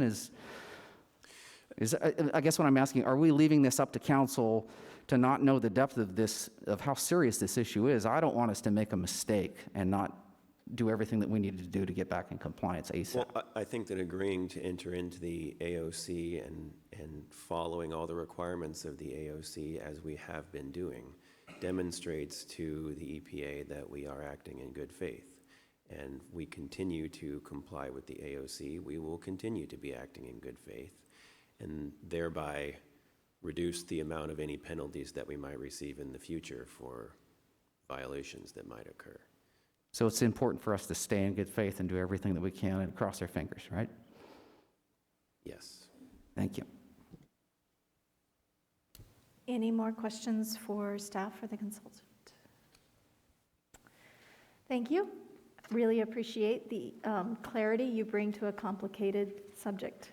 Thank you for your time. We will now open the floor for public comment. You have 3 minutes on item 4. If you would like to call in, the number is 805-875-8201, 805-875-8201. Floor is now open. Deb Andrews, Mission Hills. Unlike Councilman Ball, I was here for the grease trap discussion earlier. It was ridiculous. Sandwich shops were told they had to put in grease traps. It was just outrageous. And I disagree with your primary responsibility on the council. You took an oath to the Constitution of the United States and of California. That is your primary responsibility, to uphold the citizens' needs in Lompoc, California. That's your primary responsibility. If any other agency or federal agency tells you that you have to do something that is unconstitutional, that is a violation of citizen rights, you do not abide by that. You don't worry about fiscal policy or being in compliance. If it's unconstitutional, you tell them no. It was mentioned on the dais tonight that there's a new mask mandate going into effect. That is unconstitutional. It is an experiment on citizens. It is a violation of the Nuremberg Code, and it's my understanding those doctors, nurses, health directors that are mandating those things that are experimental medical procedures on citizens face crimes against humanity and international courts, as well as military tribunals. The number to call is 805-875-8201. Madam Clerk, did we have any written communication on item 4? No, ma'am, nothing. Thank you. Seeing no one rise and no calls, I will bring it back to council. Councilmember Cordova. So I think just for the way I recall it, I think, we became a target because of our own code not having been updated, not being clear, not being very specific, and the interpretation that we had at that time was not very clear. And we took what I had said at that time, a very guns blazing approach towards enforcement. I think that we should move to accept the staff recommendation because this has been a very long, drawn-out process that ultimately has led us to this collaborative effort and now resolution of our deficiencies, a better definition, understanding, and I think we can now better enforce with all business types considered and in the best interest of all of our businesses, both large and small. So I say we move to accept this recommendation and move forward. Mayor? Yes. I have a couple comments to make, sorry to interrupt, about the additional document, the new document that was put on the dais tonight. I actually just saw this document today, so I wanted to make some clarifications and changes to this document based on the correct comments that Councilmember Starbuck brought up about this. I'm going to try to explain this. In our sewer use ordinance, the new amendments that we are proposing the council approve tonight, it states with regard to grease traps that traps and interceptors shall be required when the director determines that they are necessary for the proper handling of wastewater. And then it says that traps will never be required, cannot be required for facilities that only discharge a de minimis amount. And those are the reheating and hot holding and mixing of ready-to-eat food products. So what that means is there's a de minimis that can never be required to have a grease trap. And then there's everybody else. And in those everybody else, the director has the discretion to determine whether they need a grease trap or not. It's not that they all must have one. It's that the director has the discretion to determine whether they need one or not. So that requires just two little changes to this new document that was put before you tonight. So on page, the first page, page 15,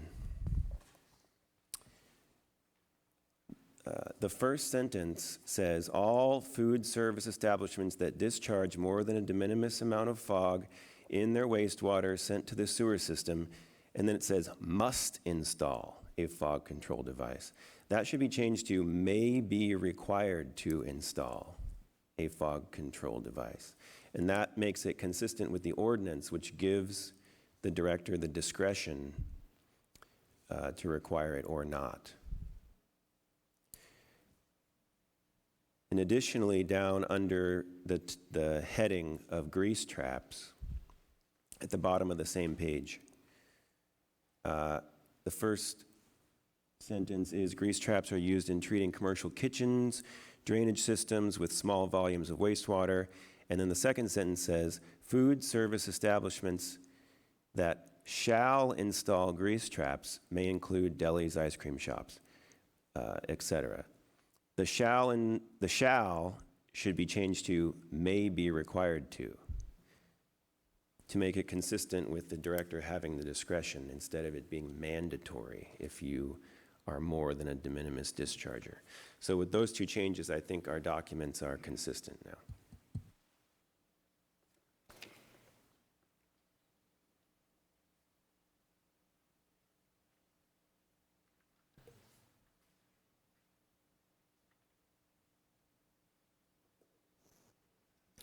Mayor, I just want you to know that this item was, this extra pages, they are on the website. Awesome, thank you for that, yes. Public.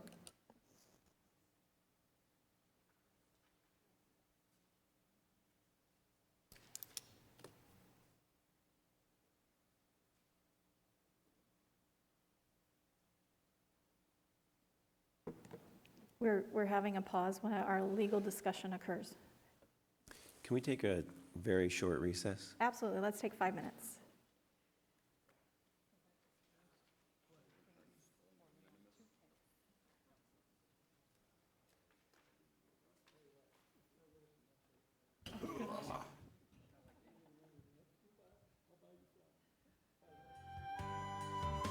Nope.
We've had a 5-minute recess for legal to confer, and we will now reconvene and get feedback from legal.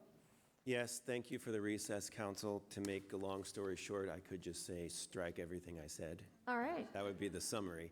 But in conferring again with the consultant, we looked over the AOC, and the AOC does say that it is an exception only for the de minimis dischargers. So your de minimis, can't be required to have a grease trap, but every other food service establishment is required by the AOC to have grease trap or interceptor. And I think the clarity comes with FSCs that shall install grease traps may include, not include. It's saying they could be required to, but most likely won't if, they're just an assembly. That's right. In my opinion, most delis are just assembling or mixing ready-to-make food products. But if one comes in and says, we're going to grill our meat on site and build it, then there's grease production, and our utility director would say grease trap required because you're producing a level of grease that's not assembly. That's right. Okay. All right. Any questions by council before we go back to the motion that was on the floor? Seeing none, the motion on the floor was to accept staff recommendation with no changes. I needed a second. Councilmember Vega. I'll second. We have a second. Any additional questions? Seeing none, let's vote. And that passes 5-0. Thank you. All right. Any additional written communications on any other items that we did not receive earlier? No, ma'am, nothing more. The final oral communications for this evening is open. You have 2 minutes to either come to the podium or call in at 805-875-8201, 805-875-8201. And again, you have 2 minutes to provide oral communications to the council. Final opportunity of the evening.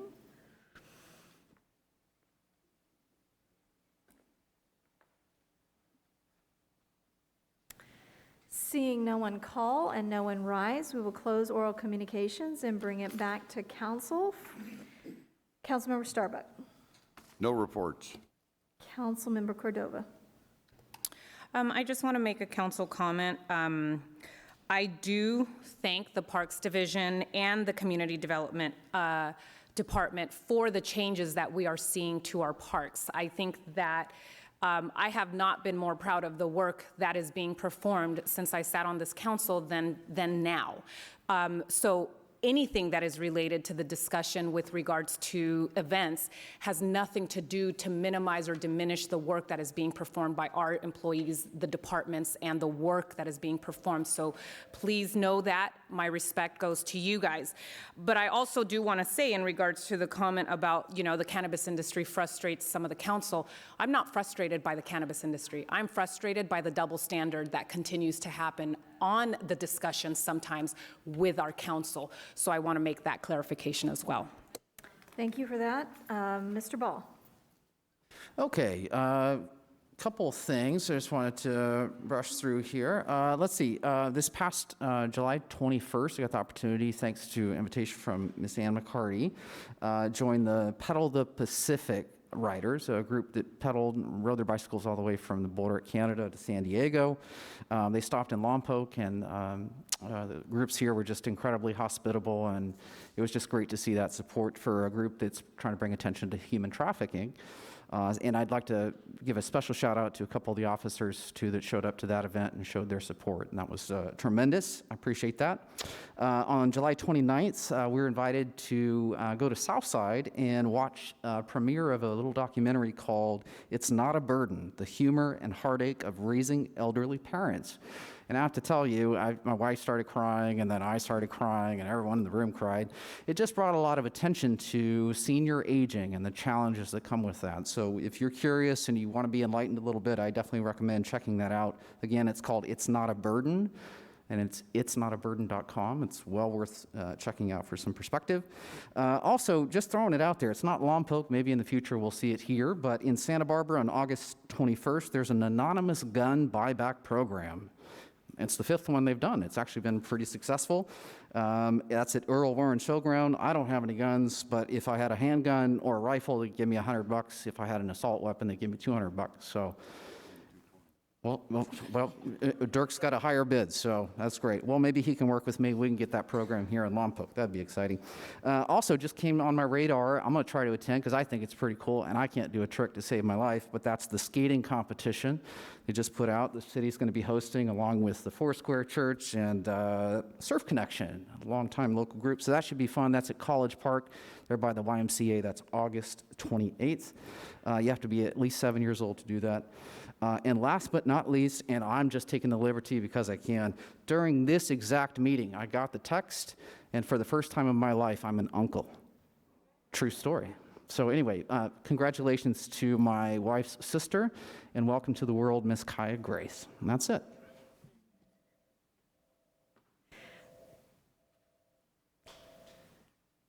Councilmember Vega. And nothing to report. And nothing to report. I apologize to the last caller. Please feel free to send me an email about what your concern was, and I will read it in, or give me a call, and my number's on the website. And happy to talk to you. We are literally a minute away from closing our meeting. So, as you heard at the beginning of the meeting, the County Public Health is issuing a mask mandate for all indoor events, locations, whether you're vaccinated or not, effective Friday. It will go out tomorrow, and they give you about 24 to 48 hours to make sure you can accommodate. That being said, there's a vaccination event on Friday here at the Lompoc Valley Medical Center for 12 and older. It's the Pfizer. It's from 2 to 6 p.m. Spanish interpreters will be there. Pediatricians will be on site to answer questions. And if you're in grades K through 12, there is a backpack while supplies last for those in attendance.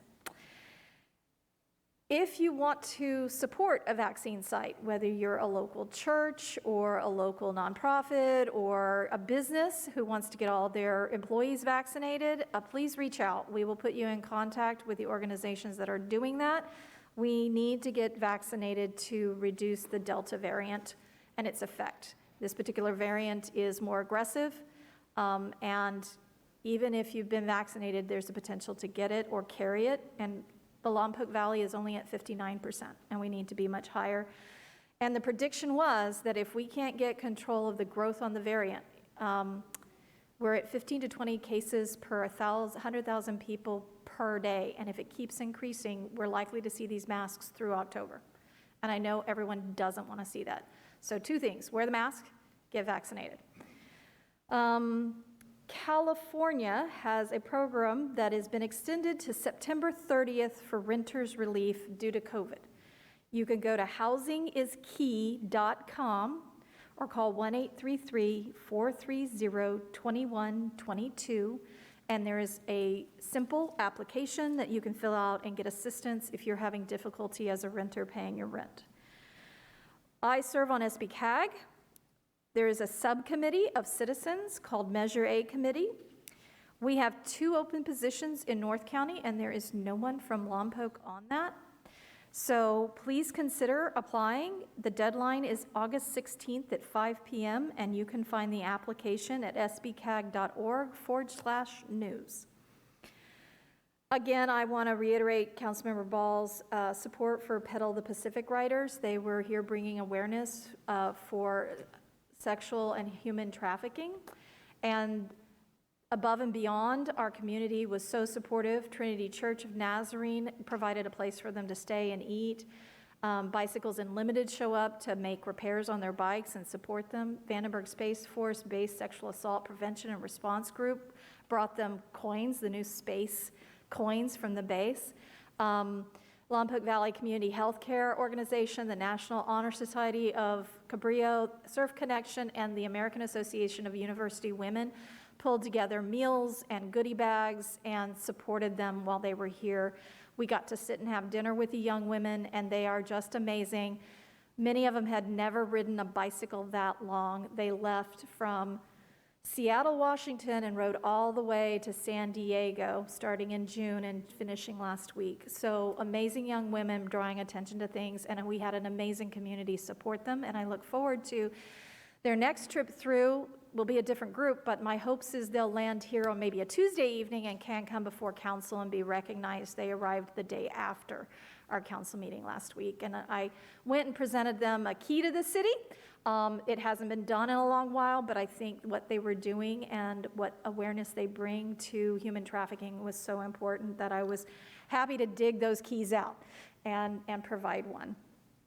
And let's see, Bethany Lutheran Church sent a letter of appreciation to all of our water and utility staff for helping them identify a leak and then provide assistance with the rebate program to apply towards that large bill afterwards and help identify ways to correct that leak. And they sent a lovely letter, and I think all of the community needs to hear when our staff is doing well, and I thank them for sending that.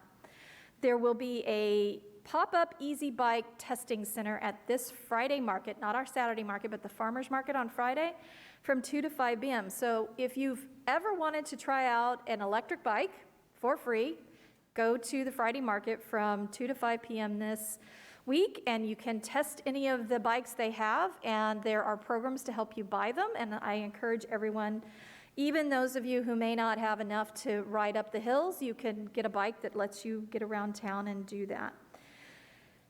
All right, I went to NCPA on July 29th for their legislative, was the 2 days before, but for the executive and the regular meeting, it was in Murphy, so the city did pay for my travel there.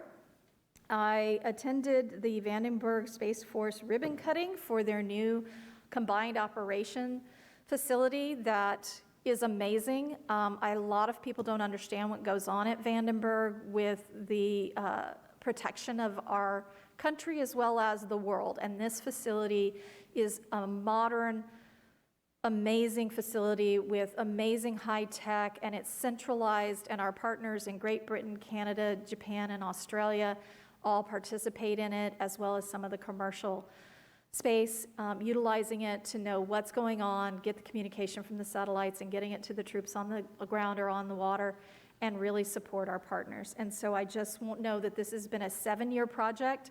It's taxpayer dollars, but it is well spent, and it is top notch, and they more than deserve that investment given the work they're doing.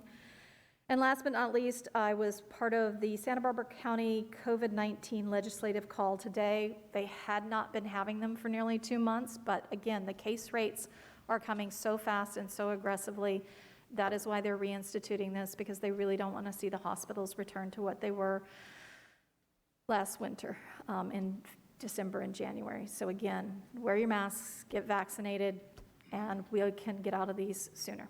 I will adjourn this meeting until the next regular meeting of August 17th, 2021.